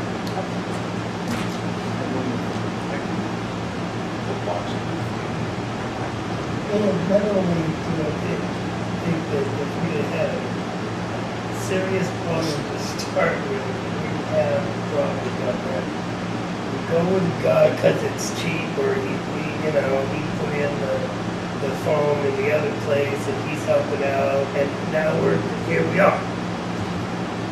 We never would have discovered the other things, so at least we're getting that done. And I have We're one more moving thing. forward at this point, but That- I'm sad that we've stagnated and actually moved backwards over the years. Some of these areas. So that's it, for me, I did not get, I wanted to get a video of the wall fence, maybe somebody could help me out with that. Guardrail along the river. We'll walk up there after this stuff. If you like. so Maybe a weekend day, morning, Sure. early bird, Oh, yeah, really. call me anytime after 6:30. We'll talk. So- Talk to them, so you want to take a video of that? Is that based on your Video. meeting with Alan Hanscom? Yes. Okay. And then we were going to draft something up and Draft send it something up. him? Okay, so I'm waiting on you. Okay. All right. And Joe's- Oh, one more.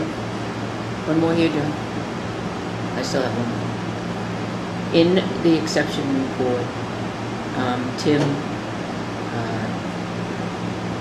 I'm not using names, said that there are 3 officers maxing out their accrued time for the year. The report has been modified to reflect the benefit is for a one-time maximum during the year to accrue 40 hours. New fields include left to be accrued. He made a new form, but the contract allows for 40 hours of accrued time, and one of the things that we need to correct in the future contract is to make it a little bit more clear. We went through this in the past with other officers.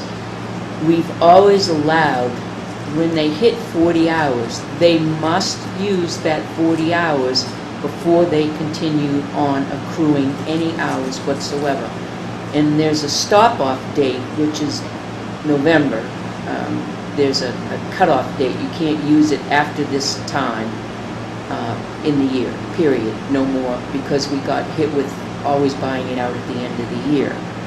Tim is under the impression that you earn 40 hours for the year and that's it, and you're minus. And there are 3 officers right now that are in the minus column and not allowed to accrue anymore. That's not the case, and that's not been our practice at all. We've had officers that have earned 40 hours in April and May. They've taken a vacation, they've used that 40 hours, and they start accruing again. And they may earn 40 hours up until November, whatever, and then they use it or they buy it out, one or the other. So I'd like the board to address this, because it does say in the contract, and let me tell you what it specifically says, but what we've done as a past practice is exactly what I've told you, and I'm hoping that Catherine remembers what. So don't we need to just bring that written contract to his attention? Well, it's not clear as in the contract, because it doesn't say. It says compensatory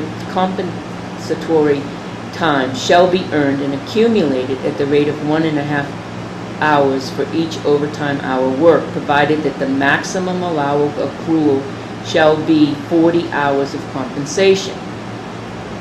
On December 31st of every year, any time accrued by the employee shall be paid to them. No compensatory time shall be carried over into the next calendar year. So, with that being said, where it says shall be 40 hours of compensation, it doesn't say per year, it says 40 hours of compensation. So what we've done many times is Steve Henry, Matt Dawson, Andrew Salmon was a big one of that. They get to 40 hours and we do it again. So Didn't we a few years ago, 2 years ago, say that's no more buyouts. When they got to I mean, that's pretty clear to me that if we were doing what you said we were doing, we should have been, because the contract clearly says 40 hours. No, it doesn't say 40 hours per year, it just says, so I'm at 40 Yeah, hours. 20, and I it use tells 40, you- I'm at 0. I can Then now it- go back to 40. The contract doesn't stop you. And it tells you in December you can buy it out whatever's left over. Yes, of that 40 hours. correct. No more than that. But it's not saying, 40 hours and 40 hours. It doesn't say anywhere there. It doesn't say you So it's like the can't. state, if they say if it doesn't say you can do it, you can't do it. So it doesn't say you can No, do not it. necessarily. What do you, Well, that's how it goes with the state. I don't, Tim and I had this conversation. Tim brought it to my attention, and the way he presented it to me, it sounded like you got 40 hours and that was it. You didn't. I you brought this didn't- up about 2 months ago, and I kept saying, you know what? Well, if that's the case, because I've been saying this for 2 months, that there are 3 people that are approaching 40 hours. I brought it to your attention and I brought it to Tim's attention. So we have one that's over 14 hours, which never should we should take it, wipe it out, and not use comp time whatsoever. So he should have taken paid time off hours for that 14 hours. If we really want to get nitpicky about this contract. But that's not the way we've been doing it at all. We've been saying, you go 40 hours, you use that 40 hours, and then you start over again. That's the way we've always done it. And if the union rep was on board here, So why would our finance officer be doing something I different? don't know. I can't answer that. I can check He's with not him. here. It's not here, we can't ask Yeah, that. whatever it reads, and the way the contract reads, is the way we should do it, regardless of if we made mistakes or errors before. Contract's coming up again. And possibly we can talk to the attorney that we've hired to do the Well, we'll contract. make sure it's clarified. That's one of the things I have on my list, so, but in the, But this did he past look at it three, and say it should be clarified? this past 3 years, this is how we've done it. I know it. We have the chief. Because evidently our finance officer hasn't done. An innocent mis- it could be an innocent thing. Let's have him run a quick report. Look at last year. What was the amount of comp time paid out? You see anyone over 40, in the past couple of years, you can see that, yeah, they It got to very 40. rarely happens, very Refund it. Doesn't rarely. happen that often. It very rarely happens that anybody goes If over it's 40. happened, it shows precedent. So next week, Comp time always presents a problem. next week we'll figure out where we're at with that. Okay. Comp time always presents a problem historically. Always. Oh, it did in the very beginning, remember? Yes, you can, or you can't, yes, you can, maybe. They usually take it Yeah, when they go to. I don't want to do that. I don't either. I agree. So what are we gonna do with that? Sounds like we have to get some information and find out what Tim's practice has been, the finance officer, and, I'm a by the book person.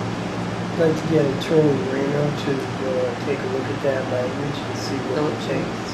I want a lawyer that the town pays every to look at this contract language. As Peter opposed to the Phelps. contract lawyer we're hiring. Peter Peter Phillips. Phillips is the attorney that was part of that discussion, helped create the document.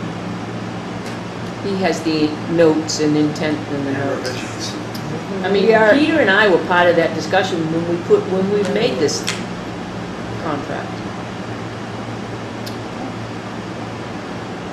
Well, Okay. shame on the two of you if you don't What make you it got? clear. What else we got? I think there's a non-public.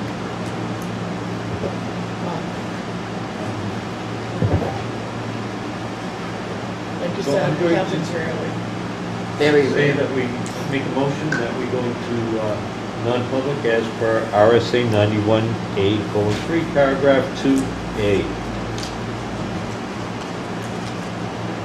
Did everyone sign the MS1?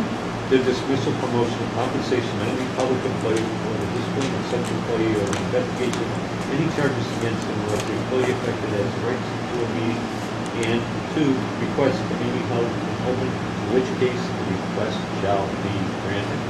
Second. Nice job. And roll call. Constantino, yes. Dawson, yes. Fogg, yes. Jessamine, yes. Scanlon, yes. Opposed? So moved.